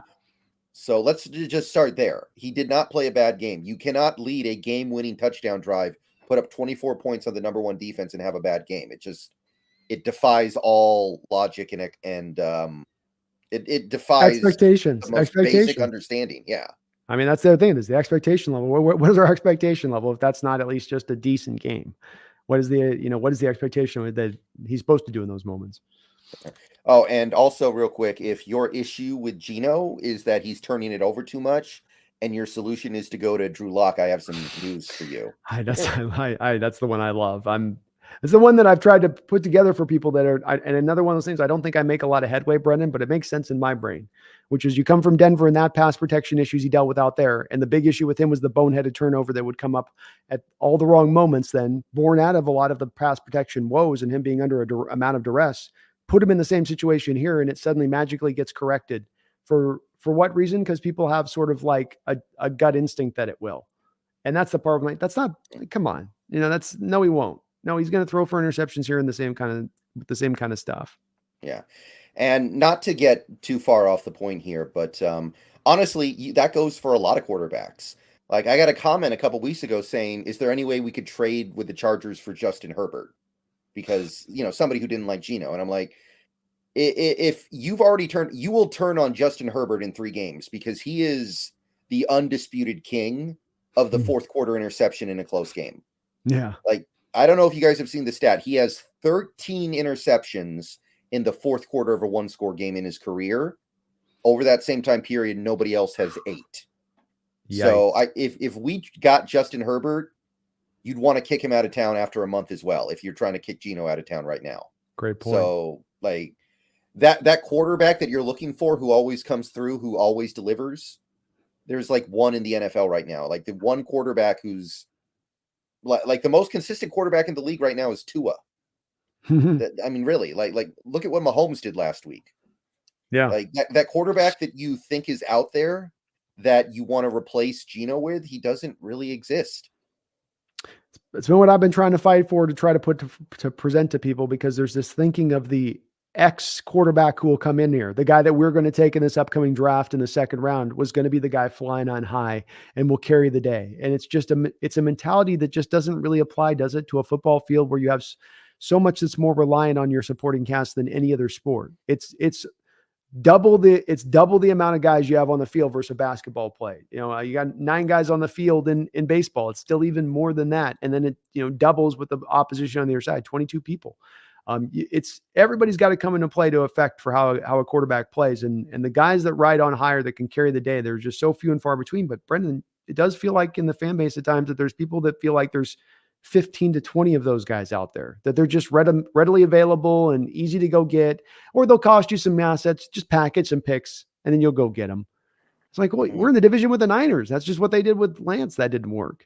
That's not necessarily a guaranteed path either. And I come back, this is a bird in the hand situation. Is Geno perfect? No. You're paying him the 17th most amount of money in the NFL this year on the books. He's giving you top 10 level performance by advanced analytical stats basically throughout the course of the season. And that's with a busted up, broken down offensive line throughout. And he's taking at least away one of those detriments that was cast upon him, in that he can't bring your team back from behind. Because this isn't him bringing up Brendan and getting you a field goal in these games against the Lions and this past week against the Browns. That was the number 1 defense either. So it ain't some weak-knee defenses he's doing this against. Lions have been pretty good defensively, absent maybe that Ravens game and our game. So he's not only getting the field goal, he's going down and get you into the tutty. He's going down and he's putting the game away. And that, what I'm trying to say is it's really elevating in that moment and pointing away that people say that he can't do. And that's a place that I think needs to be put away. I'm not talking that he's going to, be the magic man every time, or Russell in his prime at coming back. But that's the point, is that shouldn't be the expectation level. Those guys don't just grow on trees. Right. I mean, that being said, Geno did make some bad throws in this game. The interception, I know Myles Garrett lined up off sides, but it's still a bad throw. Like, I don't think one caused the other. And even Geno said, I didn't know it was supposed to be a free play. So it's a bad throw. Okay. Yeah. The other interception's just kind of a fluke, like a nose tackle drops back into coverage, like good for Cleveland, right? It's a great call, great play, right? That they get paid to go out there and win too, right? And Jim Schwartz is a great defensive coordinator. That's one of the reasons that you have the number 1 defense. And it was an inventive play. It's a zone blitz drop, hard to pick up and hard to read all the time. And you rarely see those guys defensively, linemen, even able to get a hand on the ball, much less get a hand on the ball, tip it back to themselves and make the catch. It's just a freak play, and good for them. Geno can play clearer. I think the place that Geno can adjust, especially here, Brendan, is to look at now and go, okay, I got to move off the spot of last year. Last year, the mentality was, especially as the year went along, this defense is not good enough to rely on and lean on. Now, they're showing the signs of being able to do that. And so when I get down in the red zone, I've got to be extra careful with the ball at this point. I've got to find those moments where I can take the points and be aware of the grander picture at play and how we're trying to win this game, and protecting that defense and not wiping points off the board completely because I'm getting too ballsy on some of my throws. I've got to remember that that's a key point, because this defense is starting to rise like that. And that's what you want to do when you have a defense you can lean on like that, is not feel like you got to be pressured. Take the points, keep stacking the points, keep stacking the drives to the points. And then you'll be fine at the end of the day when the score settles out and the dust all settles and all that. Is that a fair way of looking at it, as maybe a main spot that he can tangibly go to right now, right? And just instantly kind of correct a little bit more readily than some of maybe the other stuff that is a little bit more connected to some of the line play, lack of running game, lack of creativity. Yeah, he can be better. He can definitely be better. There's no doubt about it. I'm not going to sit here and say he's playing perfect. Yeah. But we're getting great bang for our buck here. Even Absolutely. in his current state, I believe we are getting great bang for our buck. So I of course there's stuff that I wanted to work on like that. I think that stuff you're talking about is on point, but I'm just trying to keep perspective here. I think that's just as important. Absolutely. Absolutely. You got to keep it all kind of on the same line there. If you just keep and think about one thing, you're not considering all of the angles. Thank you, Phoebe, for that. Don't know, though. I appreciate you for that. Nick Taylor. It's a good time here as much as any. I know we've got a little bit more I want to talk to you about on the offense, just a bit. But what are your guys' predictions for this game? Where are you at for this one? I'm gonna go. We'll go into detail on Thursday, of course, like we always do. Absolutely. But I'm gonna go Ravens 20, Seahawks 16. That's you just stole literally. I was doing did a behind enemy lines show earlier today with the Ravens channel, and that was what I said on the channel was 20. I had 2017. So I've got it as well as 2017 Ravens in this game myself, Nick. I think this is our toughest game on the schedule remaining because it's at 10 a.m. on the road, Baltimore, the team they are. We got tough games. This might be the one that's the toughest of the bunch. And I think you're catching the Baltimore Ravens at a time where they're pretty healthy. They're not as beaten up as some of the other teams we faced this year. I think they are underrated where they stand. I think it'll be a dogfight of a game. I don't think that we're going to be suddenly down by 10 points fighting our way back. I think it's going to be a back and forth kind of contest and maybe even comes down to the end. But with two even teams like this, Nick, I always say that if it comes down to your even Steven down with it and how you feel, if you look at both rosters, then it's the home field advantage that you got to give the 3 points, even though I know now the home field advantage it's not kind of carried as much sway as it, Brendan, in recent years across the league. I mean, the Ravens already lost to the Colts at home, and I think that was the Gardner Minshew. That wasn't even Richardson. That was Minshew. So Minshew's been good, though, this year, though. I shouldn't act like he's been bad. He has played really well. Eventually, somebody might eventually give that guy an actual chance to be their QB. But 2017, Nick, I think it'll be a kind of a slog. It'll be probably a lot of running the ball and both teams trying to control that clock and probably minimize their mistakes in this game a little bit with knowing what's across from them on the other side of things. But that's where I see it going at the end, man, is 2017. But we'll feel good about our Hawks team even off a loss with that because I think they'll play a good game. It'll be just a hard-fought physical matchup between two real complete football teams. Two teams that play in all three phases and attempt to make all three phases of those very much a strength. Thank you for that donation, Nick. I appreciate you for that. Thaddeus Sexton, thank you for the $2 donation. He says, do you think Evan Brown will be gone next year? Yes. I don't think we're going to have the money to keep him around, but I do think we're going to get a nice little compensatory pick for it, maybe. The compensatory pick man thing, you're going to get tired of me saying it, Brendan, because I'm going to get really caught up with this because I was looking at it the other day and it's Jordan Brooks, Bobby Wagner, Leonard Williams, Evan Brown, Damian Lewis, DJ Dallas, Colby Parkinson. Now, not all those guys are going to get big contracts, but cumulatively, you sign a couple of those guys back, you eat your space, you lose up the rest. You have a good chance of getting upwards of 3 or 4 compensatory picks back on the other end of it. And that's got me kind of interested here in how they could play this because I think it's a smart way to just sort of steal picks, Brendan. But Evan Brown's playing really well, Thaddeus. He's playing, in fact, so well that he probably will be given that, low-end starter center money this offseason. So it goes from $2.1 million to more of like $5 million per year, $4-year, $20 million deal. Something like that is what he could be given out on the open market. I don't think we're going to pay him that because I think we want to go with Olatimi and go cheaper there a little bit with a guy that they think can probably give very close to the same performance that Brown gave without having to pay that kind of market price to get there. Yeah, he deserves to be a starter in this league, I think. He does indeed. Do you pay him? I don't think I do. I don't think you can afford it. I think Oluwatimi, stick to the plan. Stick to the plan here. You like Oluwatimi. You drafted him. He's looked good in the little bit that he's played. Like, trust the process here. What's your top 4 priority free agents right now for our Hawks for re-signing? I'd say I think Wagner, because I don't think he's going to want that much money, even though he's playing really well. Mhm. Maybe Colby Parkinson, because I think the price will be okay.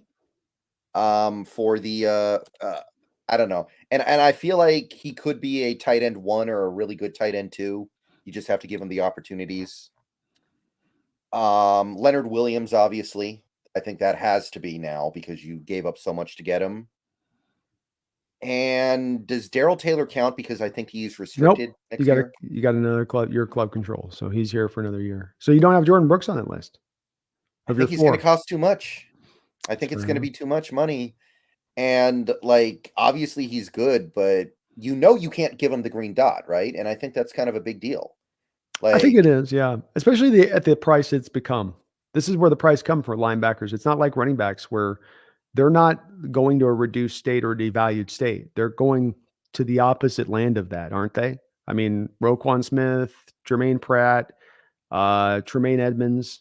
Not all those guys were at the same level of. I mean, Roquan to me and Fred Warner are kind of at a different level than Tremaine Edmonds and Jermaine Pratt. They're good players, but they're not the same. But they're being paid very close to what Roquan and Warner are making, if not right on point with it. And that means that Brooks himself will be worthy of that contract to me if he continues to ascend. I mean, he ends up the season with 8 sacks coming off as a middle linebacker with all the tackling he brings. yeah, and it's kind of controversial. I'd say maybe Devin Bush because I feel like next year is going to be his year Yeah, if Brooks I leaves. love that. Yeah, I love And that. he should be cheap again, and he'll have another year to have healed. Like, I like it. Well, I think it's a smart way to go. Say you get Bobby back on an 8-year, 1-year deal, or whatever you want to set up for him to kind of manage that. You bring back Bush, like you say, on a 1-year, 3.5, another prove deal.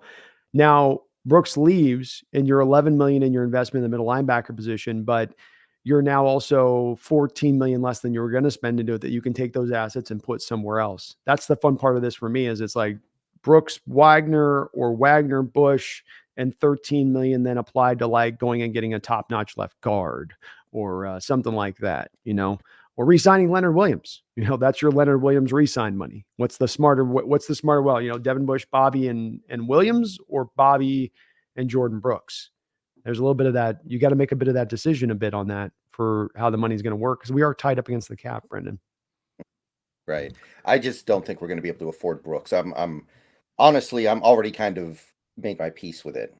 Agreed. Yeah, I think it's just going to be just too far. The team does like to reward their guys, man. They will do it to the utmost, but this is one that I just think the fact that they didn't do the 5th-year option last year is a little bit of a tell on this with Jordan. They go, meh. That was before the ACL that they had to decide that.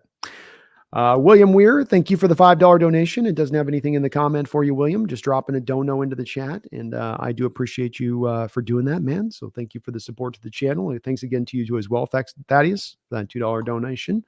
Appreciate you guys for that.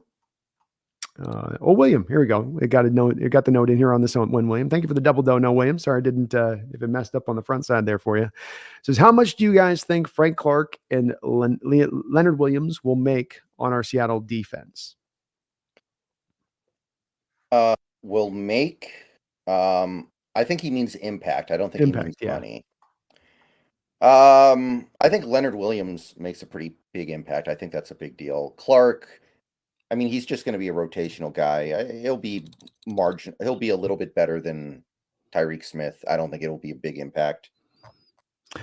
Yeah, I think I feel pretty similar to Brendan on this one, William. I think Frank does give you a little bit when it's all settled up. And these are going to be predictions here, William, where I don't necessarily have the basis on them. I make some kind of bold predictions on both these two. One with Frank, he gives you overall better play than what you got out of Bruce Irvin last year, who was able to provide a little bit of juice to you. But I think when we look at the, let's say, PFF scores at the end of the year between Frank's time here in Seattle and Bruce's time in here, he will be an improvement as that 4th edge for whatever that's going to be worth in that rotational role.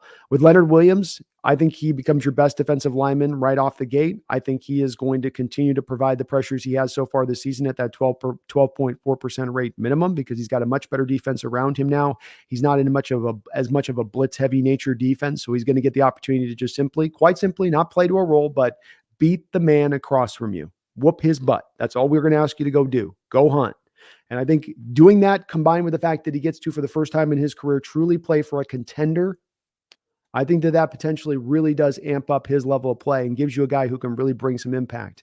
As Brendan said earlier, I think it's very much, I got to say with this little bit of a thing, not like I'm saying he turns into Aaron Donald or he goes like, well, this is why this guy was taken 6th overall in the draft in 2015. But as a top end tier 2 defensive tackle in this sport, I think that's what you're going to get from Leonard Williams here going forward. And that's going to be very, very, very, very well addition here to this defense and helping them out. I think that sounds about right. I mean, I think that's going to be a big deal. Like, I know Leonard Williams is not a tier 1 defensive lineman, but I think that tier 2, I don't know how much better the thing that I'm wondering about, he was really good for the Giants. It's not like he was just an okay player for them. So I don't know how much better he can get. That's kind of my thing. Well, that Wink Martindale thing, though, is the big point to me on it, that you blitz, you're not just beating your man across from you. You blitz, for instance, the Rams with Darnold through these years, when they've tended to blitz, they go with a 5-man blitz. Why? Because that then drives the 5-man protections to have to give Darnold a one-on-one opportunity. So when you have now a guy that's his talent who can beat his guy one-on-one across from him, who can demand the double teams like he demands, and you're putting him in the system with Martindale. Remember Martindale, this isn't a matter of Martindale just kind of likes to blitz. This is the guy who far and away the past couple of years has blitzed far beyond anybody else in this league, in a league that's gotten less blitz happy than ever before. And so that role that fits you into on those snaps doesn't let you just run wild and free. You are kind of caged in and bound in what you're supposed to do and how you're supposed to do it. It doesn't mean excuses all of his lack of production from where he got on that 11 sack season, like you mentioned on his free agent year. But was he in that free agent year, Brendan? Was he rushing in a blitz heavy scheme, or was he being allowed to go one-on-one with the man across from him? Was he at the 3-tech role, or was he being asked to do, like he's done the last couple of years? And well, my thing is, even under Martindale, he was averaging about 3 pressures a game. Right. He just hasn't been getting sacks. That's kind of how I look at it. Like, he's still basically the same player as he's been under Patrick Graham. He just didn't get sacks because of circumstance. I think that's fair. I think it's a complete fair way. But it could be that he just stays at the same place. It's just this, when I'm projecting out, that's the 2 points of projection I see with this. The chance to not only go play for a good team, but to play for a true contender where you're at the end of the year. And remember, he had to go back, I believe, here in this deal, and like Frank did with the Broncos, kind of do some restructuring stuff to get this deal to facilitate properly. If I was reading my notes on this correctly. And so there's a thought that you got he's a top 6 pick. He's made his money on that contract. He's made another big time contract he signed after that point and has made his money. Does he reach a point now where winning is the thing he wants to go out there and get? And there's some indicators here that if you have that guy, do they play a little harder? Do they lay it all on the line at that point? Understanding that this is what it takes to be that winner, to go out there and be that contender. Ain't about business decisions or thinking about money. It's about all of us pulling for this thing and going, hog wild. And I just think that if you're in that environment like he was with the Giants, you could play hard. You probably go at it, but you kind of know at the back of your mind, like, there's no way no defender on that team who knows football is looking at Daniel Jones going, this guy last year is going to get us to a Super Bowl. There's no way you can convince me that any of those guys are really, if you put them on a lie detector test, would be like, yeah, sure. No way. No way. But that's my great prediction on this, Brendan. We'll see if I'm right or wrong on it, but I feel very, very strongly that you're getting a little extra gear, not a huge extra gear, but just a little extra horsepower out of the Leonard Williams version you're going to get here versus the recent Leonard Williams version in New York. Right. But thank you, William, for the double dip, double dono, double fiver coming in. And sorry if it cut you off on your message on the previous one, but thank you for that support, the donation. Seahawks Gaming, thank you for the $5 donation. It says Williams can play all over the line and is a 3-down player. Chase Young isn't. Yeah. I mean, ultimately, if we had gotten Chase Young, he probably would have been the second edge, right? He probably would have been the other starting edge. And then you bump Taylor down and Hall down a little bit. The impact of adding Chase Young to this team is, I don't think, anywhere close to the impact of adding Leonard Williams. Even if you want to argue Chase Young is a better player, which I don't even know if that's the case. Yeah, that would be my stance on it too as well. And I think to Seahawks Gaming point on this, looking at Chase Young's run defense scores this year, 58. is his run defending score. And that Niner team right now is very, very pass rush heavy in the guys up front and what they're asking. Eric Armstead can play the run really well, but Hargrave is more of a pass rusher inside. Young now, more of a pass rusher off that edge. Place that we can maybe get to them on this is in our ability to run on that wide 9 alignment with some of these players that aren't as necessarily as dedicated to stopping the run as maybe some of these other Niner lines have been in recent years. But yeah, I would take, and for the record on the Seahawks Gaming, I did that show with the Ravens fan on the Ravens channel. And I said, I asked him the same question on what he would take. What was the bet? Which of those trades would you have made? And he said Leonard Williams as well. And it's the versatility you got to factor in. Like you say, you can play everywhere on that line, everywhere. Young is an edge only. Also with Young, you can make an argument with Young too, that he is more of a down lineman guy. For those that want him to come to Seattle, was he a guy that you could stand up?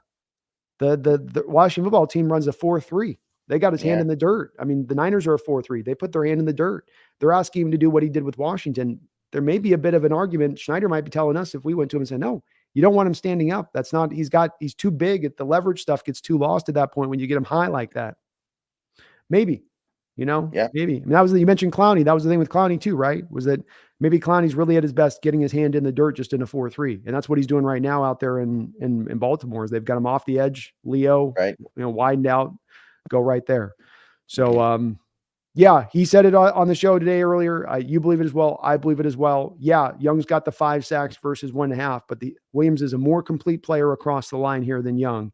Young's definitely going for those sacks. I got to wonder, Brendan, as I look at it, right? When I look at Chase Young this year, run defense grades are 21-84. He plays only 114 snaps last year, 73. Now he's down to 58. Well, he's got the sacks going up this year. Start to wonder and look at that and I go, oh, is he going, if I get my sacks this year, I'll get my contract. The run isn't really going to matter to people. As long as I just go out there and get my sack numbers, I'll be fine. Right. Maybe. I'm very wary of Chase Young. I'll put it that way. Giving him a lot of money. I think that's I'm sure somebody will do it. Somebody will do it, but I would be very, very hesitant to give him a lot of money. Yeah, especially I was looking the other night. Part of why I think the Bears did their deal too, Brendan, is some of these teams with the cap space they got to spend this offseason. Bears are sitting on $100 million. In the NBA, there's a cap floor. There's in the NFL. Really? Do they do the thing where they split the money among all the players if they're under the floor? Because that's what they do in the NBA. Nobody has ever reached the floor. Even the most cheapskate Cincinnati Bengal owner, when this got kicked in, found the way to reach just the bare floor. So because I know that's what they do in the NBA. They just take the difference between the floor and where you're at and split it among all players on the team. That makes sense. I think NFL owners are a little smarter than that, though. They're like, I ain't giving nothing away. Yeah. And now they do it. But there'll be a lot of players. My point on this will be very heavily overpaid this offseason. And if you look at the Bears, why they would make this move, are they going to get a player as good as Montez Sweat in the second round? Probably not. Are they going to, go out there and find as good as young a player on the open market off the edge that they're going to be able to, they'll have to probably spend more for, who's a lesser player than what they have in Sweat right now? Probably they would if they waited. So I think from their standpoint, having that much money to sit on, I think that this is actually a pretty smart trade for them to go out there and make. And if I'm not mistaken with the Bears too, Brendan, don't they have multiple first-round picks this year? Yeah. They have the Panthers pick in their own. They're the team that might get 1 and 2. They might be number 1 and number 2. So they could eventually end up just recapping this anyway, trade back or take the picks or however they do it. They've got a lot of flexibility for this draft to make that kind of move too. I like it for them on that. I like it for Washington. Just decide, look, we're not good enough. Let's not fool ourselves. Let's not lie ourselves. Ron Rivera's got to be feeling a little awkward today. He's got to be walking in the building going, okay, how long am I going to be here for? Does the hammer come down now or are we waiting a couple weeks? He's not good at his job and he still gets paid. It's okay. It's not so bad. He'll be okay. That's true. I mean, he'll be all right. Yeah, it's not too bad for him. You do feel bad for him though, man, because it's a little bit like I worry about with that Browns coach where hasn't gotten the quarterback there. I mean, even in Carolina, he had Cam Newton. And I know Cam gave him an MVP season, but it's like you do wonder. It was a short-lived prime. It was a very short-lived prime. You do wonder with Rivera as a guy that has been that head coach who hasn't really had that quarterback there, a thing that he doesn't have any control over because he doesn't have any of the personnel control throughout his time. Not saying he's a great coach, just that it's hard to say that a guy like that gets a fair shake, Brendan, when you've given him Heineke and Sam Howell and said, you didn't get us to the playoffs with those guys in this very hyper competitive NFC East. Right. I agree. Tough. Thank you though, Seahawks Gaming, for that $5. William Weir with another $5 donation as well. Thank you for the triple donation, William. That is very kind of you. Thoughts on targets, Geno to DK compared to other wide receiver, tight end, running back on chemistry. DK seems to not be on the same page as with Geno as most of the other players. We were speaking a little bit on this, William, where I think from both mine and Brendan's standpoint on this, it's less about being on the same page as much as it's, and I would say even beyond this game at times, there's just been moments this year where Geno has a man who, when he walked into the combine, set a record at the combine for the largest catch radius of any player who would walk through those doors. And yet you're having a hard time putting it within his catch radius. To me, this really comes down to William, beyond them not being on the same page. DK stopping on the route Cincinnati notwithstanding, that's on DK.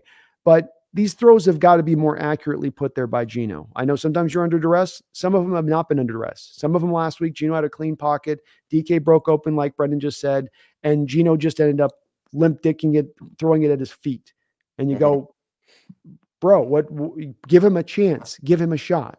And that's where I think Geno's got to do that a little bit more often with those kind of throws in there. And instead of, just wildly throwing it up. He had the one throw, there was at the goal line where he whistled it 10 yards over his head. You go, man, just you throw it up and give him a chance, man. Give him a shot. I don't think it has anything to do with being on the same page. I think it's just throw more accurately. I don't even think we need to go that deep on it. I think we just need to kind of wade out to the very shallow end here and say those. I mean, it could just be a coincidence, right? His throws to everyone else were accurate. His throws to Metcalf were not. Like, it could just be a coincidence. Remember, before this game, Metcalf had by far the highest catch rate of his career this season. So I don't want to act like there's some big overarching problem here. The stat that William Brendan just references, the important one on here, is we don't want to get caught in sample size. You remove the 2 games here that have been a little wonky between DK and Geno, and you look at the start of DK's time here this year, and then go back to looking how DK played last year with Geno, and they have been very efficient in their connection overall throughout that time. This has just been a recent 2 kind of game problem. It's also come up at the same time that DK is dealing with the hip, he's dealing with the rib, and he's got also being deathly ill this last game, as far as he was dealing with some kind of pretty bad sickness that had him throwing up the night before the game. And that's going to definitely affect a little bit of your level of play. Not that DK, I think, has played, bad on this, but it probably comes in and impacts this to some degree too on top of it, I would imagine. Yeah.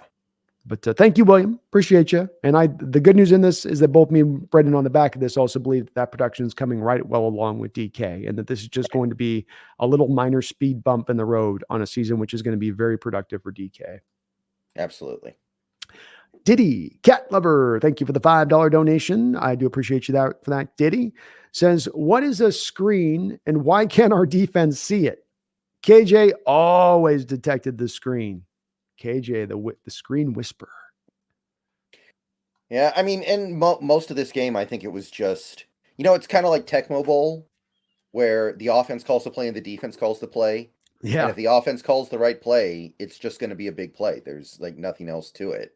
Like, that's how Tecmo Bowl worked. There were plays, and then there were plays designed to counter it, and then there were plays that were specifically designed to get beat by it, which is why Tecmo Bowl stands as one of the few video games ever made that had terrible gameplay and yet was still a good game. Yeah. Yeah. Like, it was pure rock, paper, scissors. It totally was. And then you trying to anticipate your opponent, what they were going to do. I think that's a bit of a part of it, is it being a great call here, Diddy. If I might offer, there being 2 other things. Number one, the Seahawks are a very aggressive defense, not just in that they're aggressive with the running the blitzes and trying to do that, but they're aggressive and they want their guys to rally to the ball and rally to the ball fast. And so when they see an indicator that it's going to be an outside zone run, everybody get to that outside zone run. Everybody get over there to help out. And what a smart offensive mind will then do is get you going one way with eye candy, get everybody to start to buy wind to that aggressiveness and then come back the other way. And that's why a screen can, beat you up sometimes when you blitz, and sometimes just beat you up when you drop a whole bunch of guys into zone. It's a matter of you're getting that aggressiveness bought in, you're getting those guys removed from a plane and then an opening over here to the other side. The Browns even had a little bit of an extra niche they put in last week where they would start out one way, they would flick it back the other way, and then they'd come to the third option. The Niners did this last year against us with Kittle at home in the second game of the year between them, where you're doing like a 3-option deal. And it's like, if you don't get them taking the bait on the first, they'll take the bait on the second, and then it's going to be open in there, as it was with the David Njoku touchdown, where you ran that very play that allowed that touchdown. KJ was awesome at it. He had kind of the magical sauce. It doesn't seem like, I know he's talking to these guys, he can pass that magical sauce recipe down. It seems like it will die. It will die with KJ, Brendan. But unfortunately, DD, I don't know that this is going to be something that we're going to be able to easily cover up, because it is coming out of that, born out of that philosophy from a defensive standpoint, to be aggressive, to play fast, to go for it. And that is not one that you say that goes different than read and react, sit back, read the play, and then go with the flow on the play post snap. And there's, I think, a keen difference between the two. The other thing is the screenplay make you become vulnerable in a screenplay when you're trying to get your front 4 guys up the field and get pressure from them, and you don't want blitzes. This is where them dropping the zone can cause this, where if you're not blitzing a lot and the front 4 guys have got to get it done, they're just trying to come like a bat out of hell off the snap every time, and they're not thinking as much then about dropping back to the screen game or being aware of it.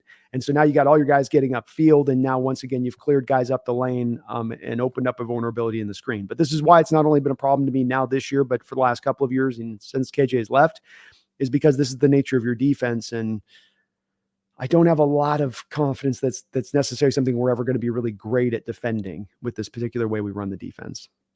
Right. In the modern NFL, everything's going to have a weakness. Everything does. There's a hole. There's going to be a hole everywhere. There's going to be a strength everywhere on any defensive scheme you run. That's just the way it rolls. But it could be definitely, Diddy, to your point, that it can be better. There's a difference between it's a little bit of a weakness in our game and holy hell, that team just crushed us with 9 screens over the course of the game. Let's get that fixed. So you can get definitely a lot more improved from where they were last week. And it is that the Browns just kept going to that over and over again. That was like that was their one trick move that they could keep going to that we didn't have a solution to, like playing Mortal Kombat and the guy just keeps spamming the button. You do that on Street Fighter too. Remember that was with the creature one? You just keep spamming it. I always played Bison. Oh, okay. He did have the scissor kick. No, that was legitimate though. That took skill. Yeah. I'm talking about that one with it'd be that guy you'd claw and people would just spam the hell of that button. Yeah. Got it. Blanca. Yeah. Blanca. Yeah. That was the one that people could completely just totally cheese. And if you're like, really, we agree you weren't going to play that. No, we could play that character. We all agree to it. I didn't agree to it.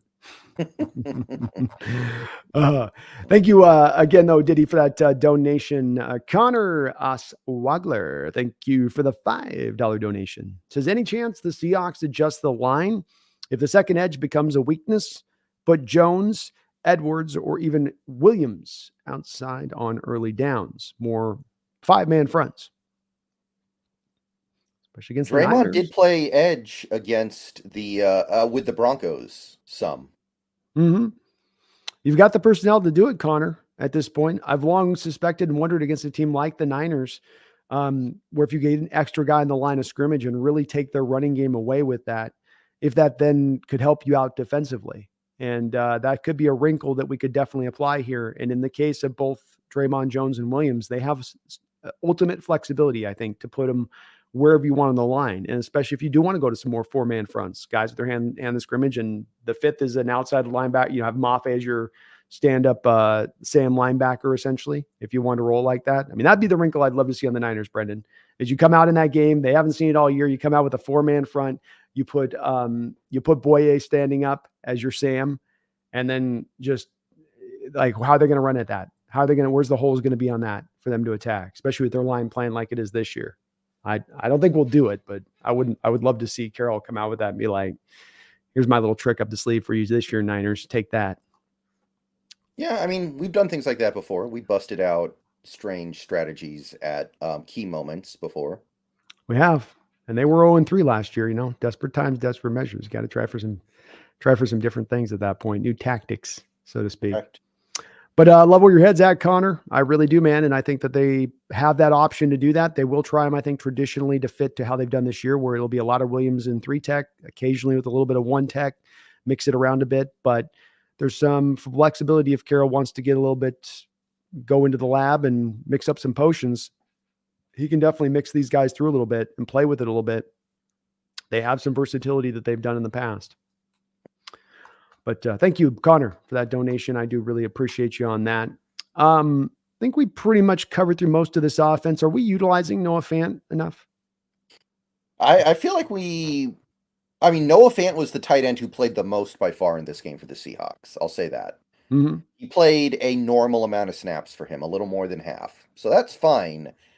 I don't think we used the tight ends enough, generally speaking, in this game, though, because Disley had like 23 snaps, Parkinson had 20, and neither guy got targeted, which is, granted, we did a really good job on that Cleveland front. So it's not like we needed those guys in to block.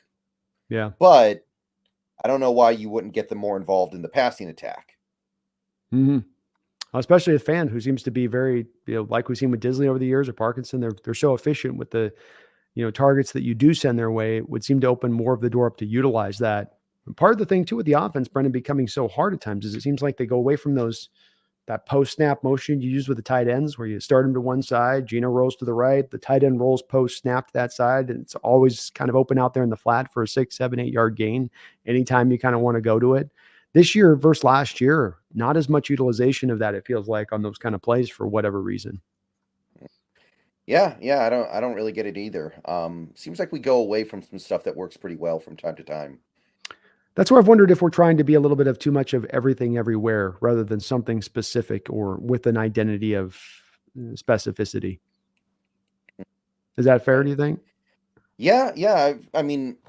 Maybe next year when we lose some of these tight ends, things will fall into place a little bit better in a weird way because we'll be more wide receiver heavy. Mm-hmm.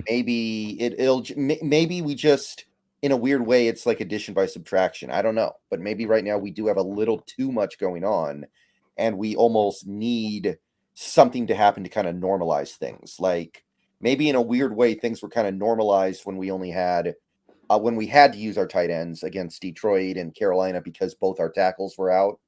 Mm-hmm. Maybe that actually kind of helped balance things out in a way because those were our two best offensive games of the season. They were. And the two games, to your point, that you were most driven to keep those tight ends out there to protect because you were in uncertain waters if Stone and Jake could truly, really hold up out there or if they were going to be a complete revolving door. Anything else on this offense you think worth covering here? I think we're good. I think we did a good job. Lockett, great game. Nice to see because people have been wondering about him a little bit lately, but he's there for you. He's always there for you. He is, and shows off on a few of those plays out there just with some of his smarts and ability. Yeah, he can get free still, I think, as a route runner, but for instance, down in, at that point where Geno was able to work a ball down, worked up in the pocket into that thing Geno will do sometimes where he looks like he's about to leave the pocket and gets right up to the front end of it and just throws it to the last second. Tyler doing a good job of drifting back away from where the zone coverage was back to the middle of the field to give Geno an opening there, give him a true, okay, wide open. Let's hit it right there. That was a big play in that game. And it was great to see Tyler come back and give a nice performance like that. He's been a real security blanket for Geno this year at times. Yeah. That, tough going in the offense, he can go to him. He even had one call back on one of those weird calls in this game where you had a first down after the offense had been struggling. They called it back as a 1st and 20, and the offense got back around on the other side of it. But still doing well, still going to be a factor on this team. I think Tyler Lockett, going forward with how he can play. He's not lost some 3 steps or, some people were wondering a little bit about that at the start. No, he's all right. He's fine. Yeah. And we know from when Wilson was here that he's capable of getting open by an eighth of a step and still making the play. There were a lot of plays back that final couple years when Russ was here where Lockett would not be open at all and he'd still make the catch. So he can do that stuff. Absolutely. And it seems like he's in good health at this time of year, which is good because sometimes by this point in time, I think he started to wear down a bit, but you haven't overused him a lot. So hopefully he's going to be fresh as we go along, this year. Special teams, quickly touch on this. I just want to talk about Dixon really quickly because he's just having the best start to any punter in Seahawks history and one of the best starts to a punter's career in the NFL history. 275 yards punting in this game. 55-yard average, I believe, 67-yard long, and got some inside the 22 because he can do it all. Kid's just marvelous. And boy, you needed him this game, Brendan, where your offense was getting none of the chains moves. So the field position thing wasn't fitting right? So you're kicking from your own 5-yard line. You're theoretically going to end up giving him the ball about the 40. But this guy able to set him back at the 25-yard line. They get it up to the 30. They're still dealing with the long field every time. He did such a good job of flipping field position throughout the course of this game, and especially when the offense was struggling. Yeah, I mean, honestly, Dixon, don't be shocked if 10 years from now we're talking about him as the same way we talk about Justin Tucker right now. Mm-hmm. Like, he is that good. He really is, man. It's the complete punter who can do everything, and it's going to be hard to ever talk about a guy like this getting into a contention of being a, all-timer or getting to the Hall of Fame or whatever that. But being the best punter in Hawks history, being a complete punter, net average, distance inside the 20, hang time, directional punting. This guy has done it all. And I'm very happy we have him. It's part of what makes our team so good, Brendan, is the special teams unit play so well. Myers kicked his kick. All the extra points have been made so far this year. He's starting to maybe turn around. And hey, like you said, even Eskridge coming through on a nice return in this game. So the special teams did their part in this game today, especially, which was beautiful to see. Yep, absolutely. DJ had a decent punt return as well, I think. It was like 11 yards or something. He did. He was solid. And our return unit was good. Jarek Reed coming in with that smack at the 20-yard line. They kicked the ball short and got them to not fair catch it and came up and he laid a nice little hit too. So special teams, all good all the way around today, or yes, a couple of days ago on Sunday, just still showing you why they're a strength here on this football team. William Weir is coming in big time here with a $50 donation. William, you've already dropped 3 donos on top of this. So thank you for all of that support tonight on the channel. That is amazing and tremendous, brother. He says, thoughts on running the 2 tight end or 3 tight ends sets like last year and get this running game going with Walker and Sharp in the backfield, using protection or extra run blocking with our right tackle, still not healthy, or running that funky pistol we had early this season. I like the funky pistol. I might steal that, William. But thank you, man, for that $50 donation, all your donos tonight on the channel. That is tremendous support, brother. I salute you on that, and thank you so much. Let's dive into this one. But it's fun watching the Huskies one day and then the next day you watch the Seahawks because both teams are running that pistol so much. It's like you're watching the exact same thing, just one guy's left-handed and the other guy's right-handed. And they're running it well on top of it, right? You're getting to watch some good play on both sides, which we haven't been able to say that about the Hawks and the Huskies a lot in my lifetime. It's right. Usually you get the one or the other going. Yeah, that's the only way it goes. But I mean, obviously when you draft JSN, there's some kind of plan to start to pull out of the heavy tight end stuff and move towards more 3 receiver sets, 11 personnel, which is what the Rams run, which is where Shane Waldron comes from, that tree. So I have no problem with us doing that. Obviously, this year we kind of got off schedule because we lost our tackles in week 1. Our offensive line has been a disaster for most of the season, honestly. But as the offensive line starts to improve and starts to get better, I do think we're going to continue to move away from the 2 tight end and 3 tight end things. And I mean, I don't dread it. I at the end of the day, as fans, I think we just want something that works. We don't need it to be the exact thing that we don't need it to be, we need to do exactly this. No, we just want a team that is good. If we run fullback dive 40 times a game, but we win every game, that would be really boring, but I think we'd be okay with it, right? Whatever it takes to win, man. I'll take whatever version is on that. Mm-hmm. So at the end of the day, we just need to do something that works. But I do think we're getting away from the tight end stuff. And I mean, I'm okay with it. But for this 1 year, while we still have these 3 guys, I don't think you get completely away from it. Yeah, I find myself a little bit more arching, I think, from Brendan William into saying I think that some of the pull this year to go to JSN and work the three wide receiver sets. I think everything that Brendan says about Waldron's past and where he's coming from are very valid to this, in that Waldron's going to be pulled to go to 3 wide receiver looks. I mean, the first pick you made, the first weapon you gave him above all else, above a running back, was you went out and got him Eskridge, to give him a 3rd receiver when you had Lockett and when you had DK. This has very much been part of the plan to go here even before JSN arrived. But with that said, you've been good at what you've been good at the past couple of years. And whether they've fallen into being good at this because of its sort of happenstance of Fant just continuing to be good from Denver and Disley still being really solid and Parkinson being a good element as well. This year, even up until this point this year, if I'm not mistaken, by EPA standards, we've been the most, if not the second most efficient team in 2 tight end sets. And so to me, that's got to factor into this at some point. I understand the willingness and want here and the drive to get more out of JSN and to fit to the origins of what Waldron's coming from. But you also got to do what you do best. And the added part of this that you are inferring about, William, being that what this could do to help out the running game. When I have Lockett and when I have JSN on the football field, I have 2 guys that if I'm to 3 tight end sets and those 2 guys aren't on the football field and it's a Bobo out at wide receiver instead, my run blocking game has 2 negatives over there versus the positives across the line that would be out there with Bobo. Right. And would that make the running game better at that point? Yeah, I think it kind of would.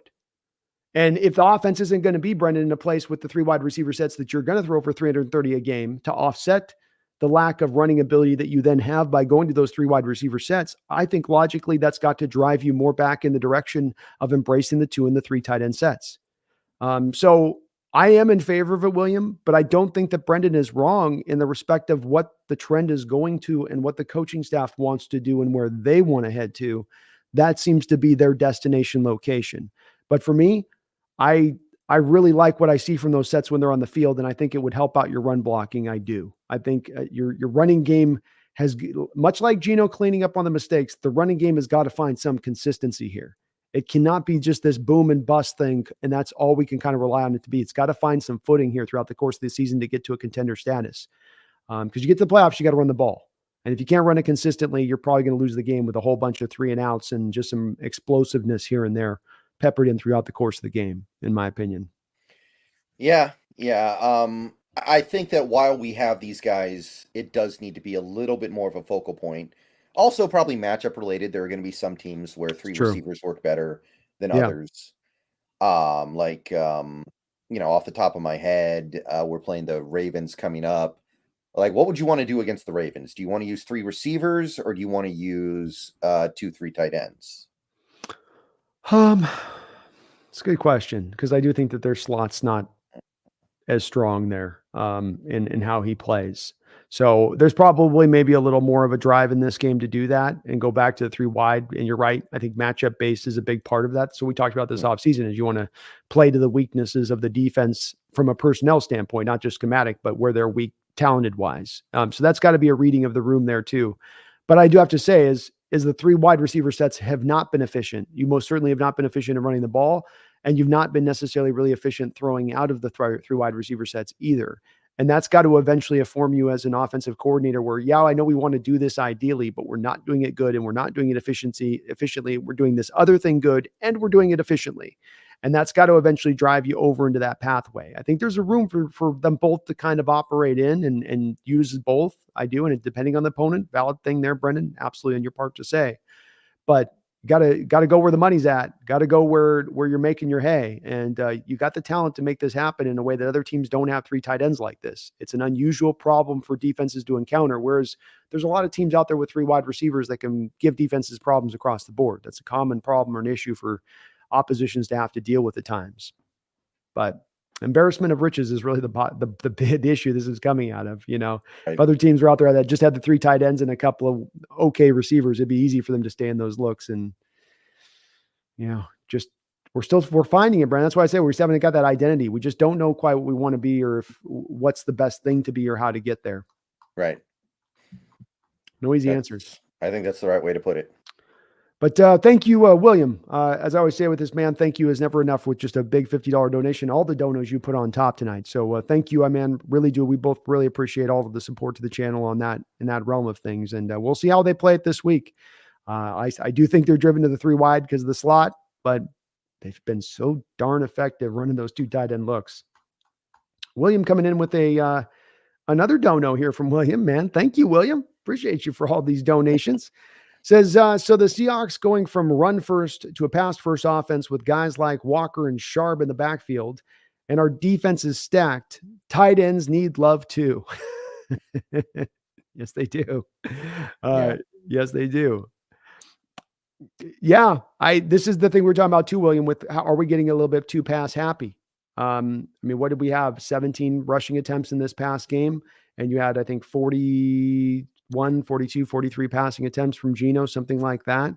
That's not balance. And that's you leaning into being too pass happy. And if you're going to be pass happy and light up scoreboards and throw for a gazillion yards, then so be it. If you're going to be pass happy with middling results and a lot of interceptions, then, let's lean back into a running game, because not because we're desperately going to the running game because we don't think the passing game is an answer, but we're going to it because that's also a strength on the team. Like you say, having Walker and Charbonnet as 2 second-round backs who don't need a lot of holes to get a lot of yards all the time. That lean back into that. The 2 tight end, 3 tight end sets, which will make you better theoretically in running the ball. Lean into that if you're not having that success in the pass-happy nature of things. And that, as you touch on this, William, that's the place that they're not yet making the adjustment to my eyes so far this season, as it goes passing attack not working. Waldron goes, well, keep throwing. That seems to be a bit of the answer here so far in these games. Am I being unfair there, Brendan, with that? Yeah, I mean, like you look at this last game, we were never behind by more than 3 points, and we were ahead for most of the game. So there was no need to get out of running the ball, and for a lot of that game, we did. Yeah. I think we were kind of out of balance against the Bengals, although that game I kind of understand because running the ball was not working at all in that game after the first couple drives. And also, I think Charbonnet was hurt because we could barely play him in that game, so your options were more limited. Yep. So I get it. Yeah, the Bengals one I understand a little bit more. But this past week, you had the full account of guys. That play you talked about with the 3rd and 1 where you're passing, and they've done it a couple times now. Remember the Bobo play with the interception to Bobo the last week on that bad throw by Geno, where wasn't that a 3rd and 1 or something like that, where it's just like I think that was a 3rd and 6, so that's a little different. Okay. My issue with that play is more there were 2 receivers running routes. Yeah. Like everyone else was blocking, and the 2 guys got covered, and you get what you get. Yeah. It's just been a little strange with the unwillingness at times to run. That's just it. I know you weren't doing it efficiently, but to completely bail out of it like they do to go pass happy in the nature they have has been a little bit head scratching at moments and not fitting the type and how Waldron's been. He's been a pretty good guy about staying balanced over the course of these games in prior years. It's just this year has really been like, let's go hog wild, and it's not quite working. Maybe it'll work a little bit later on that, Brendan. But William, I want to thank you, man, for the quad donation tonight, including the $50 drop on the stream. I appreciate you. You're awesome for doing so on that.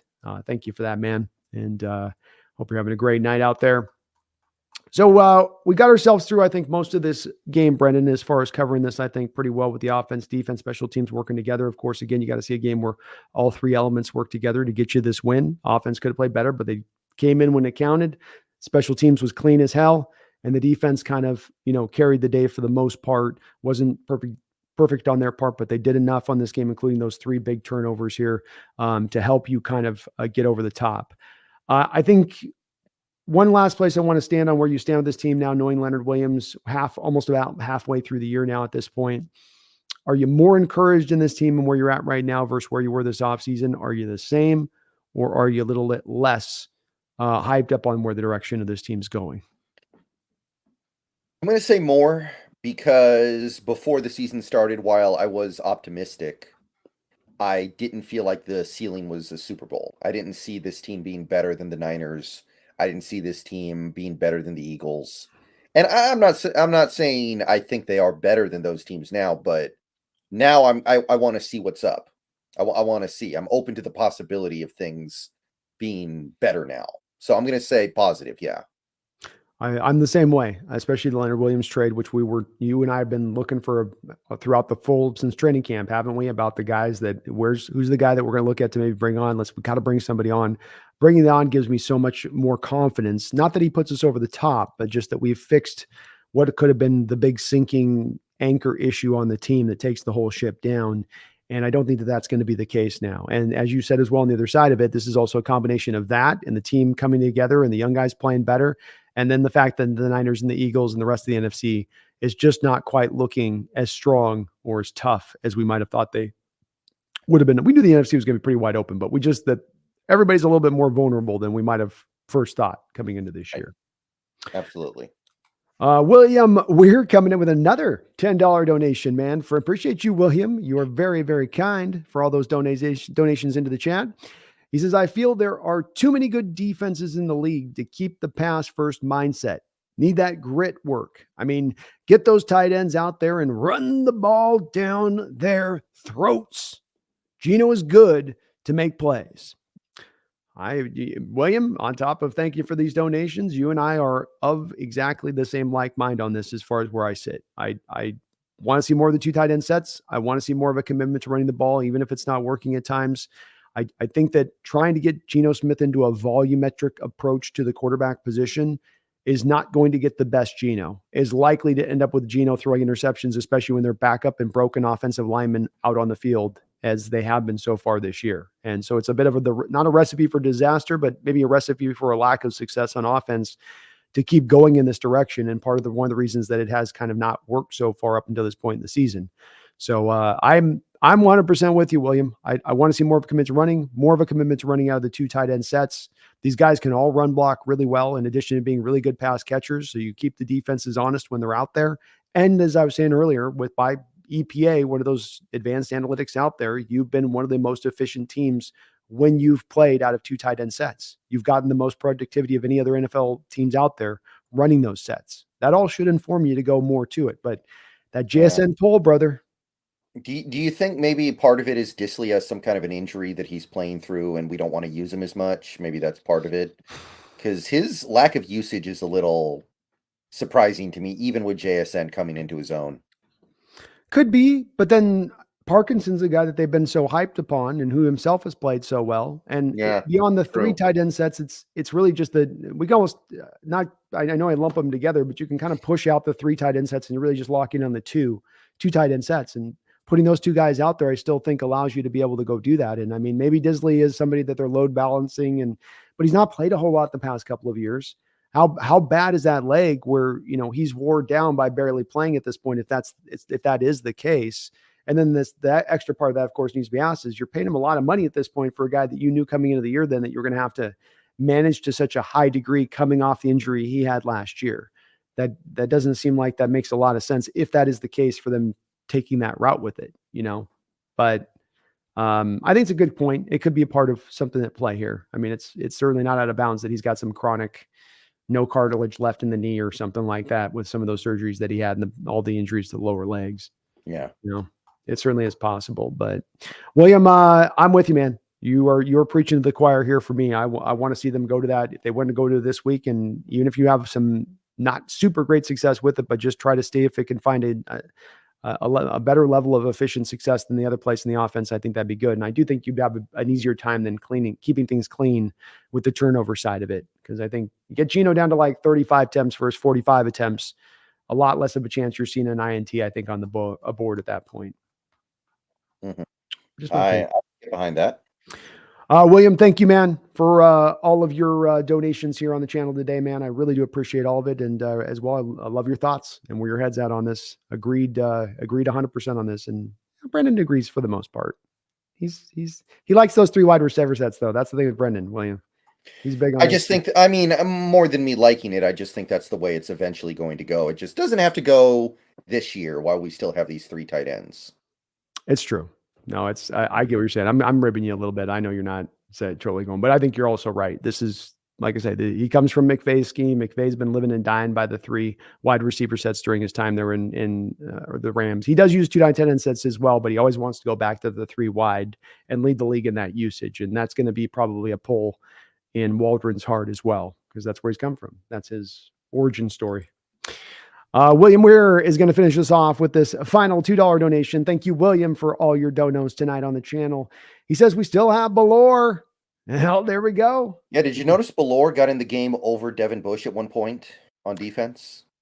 I did. They have had a tendency in the past to do this with these backup linebackers, which they put them into goal line situations. Why Bush wouldn't be the guy instead of Ballore, I don't know. But there has been in the past a time where they've had a weird backup linebacker out there that you would go, why would that guy be out there versus this starter there? And it just seems that they want the guy to concentrate on just the particulars of goal line defense and like all of the little things within that, I suppose. But I still think you're right. It's weird. Yeah. You still think you would like to go to the Devin Bush, and he would be the better talent than Ballore on that. But Or even Radigan. Yeah. I mean, Ballore's the guy you think you go to if you're down like all of your linebackers, you got no one left, then you go to Ballore. So the team loves him, though. There's no doubt about that. The one amount they paid him and all of that, he's a guy that they definitely are willing to use in whatever way. Offense, fullback, middle linebacker at the goal line. When you need a stop, Brendan, he can do it all. Yeah. He can do it all. Thank you, though, William, for all your donations tonight on the chat. I really do appreciate you for that and all the folks that jumped into the chat tonight. We had well over 400 folks and even well over 365 now as we still going well over 2 hours into the show. If you haven't already, do me this favor, head on over to Seahawks Brendan Nelson here on YouTube, and please do get subscribed on up to his channel. We do these shows twice a week here, Tuesdays and Thursdays. We'll be back on his side of things. I'll be broadcasting my channel as well with that on 8 o'clock on Thursday, as we will look to preview this upcoming matchup against the Ravens and dive into the particulars. Are you up for the show tomorrow?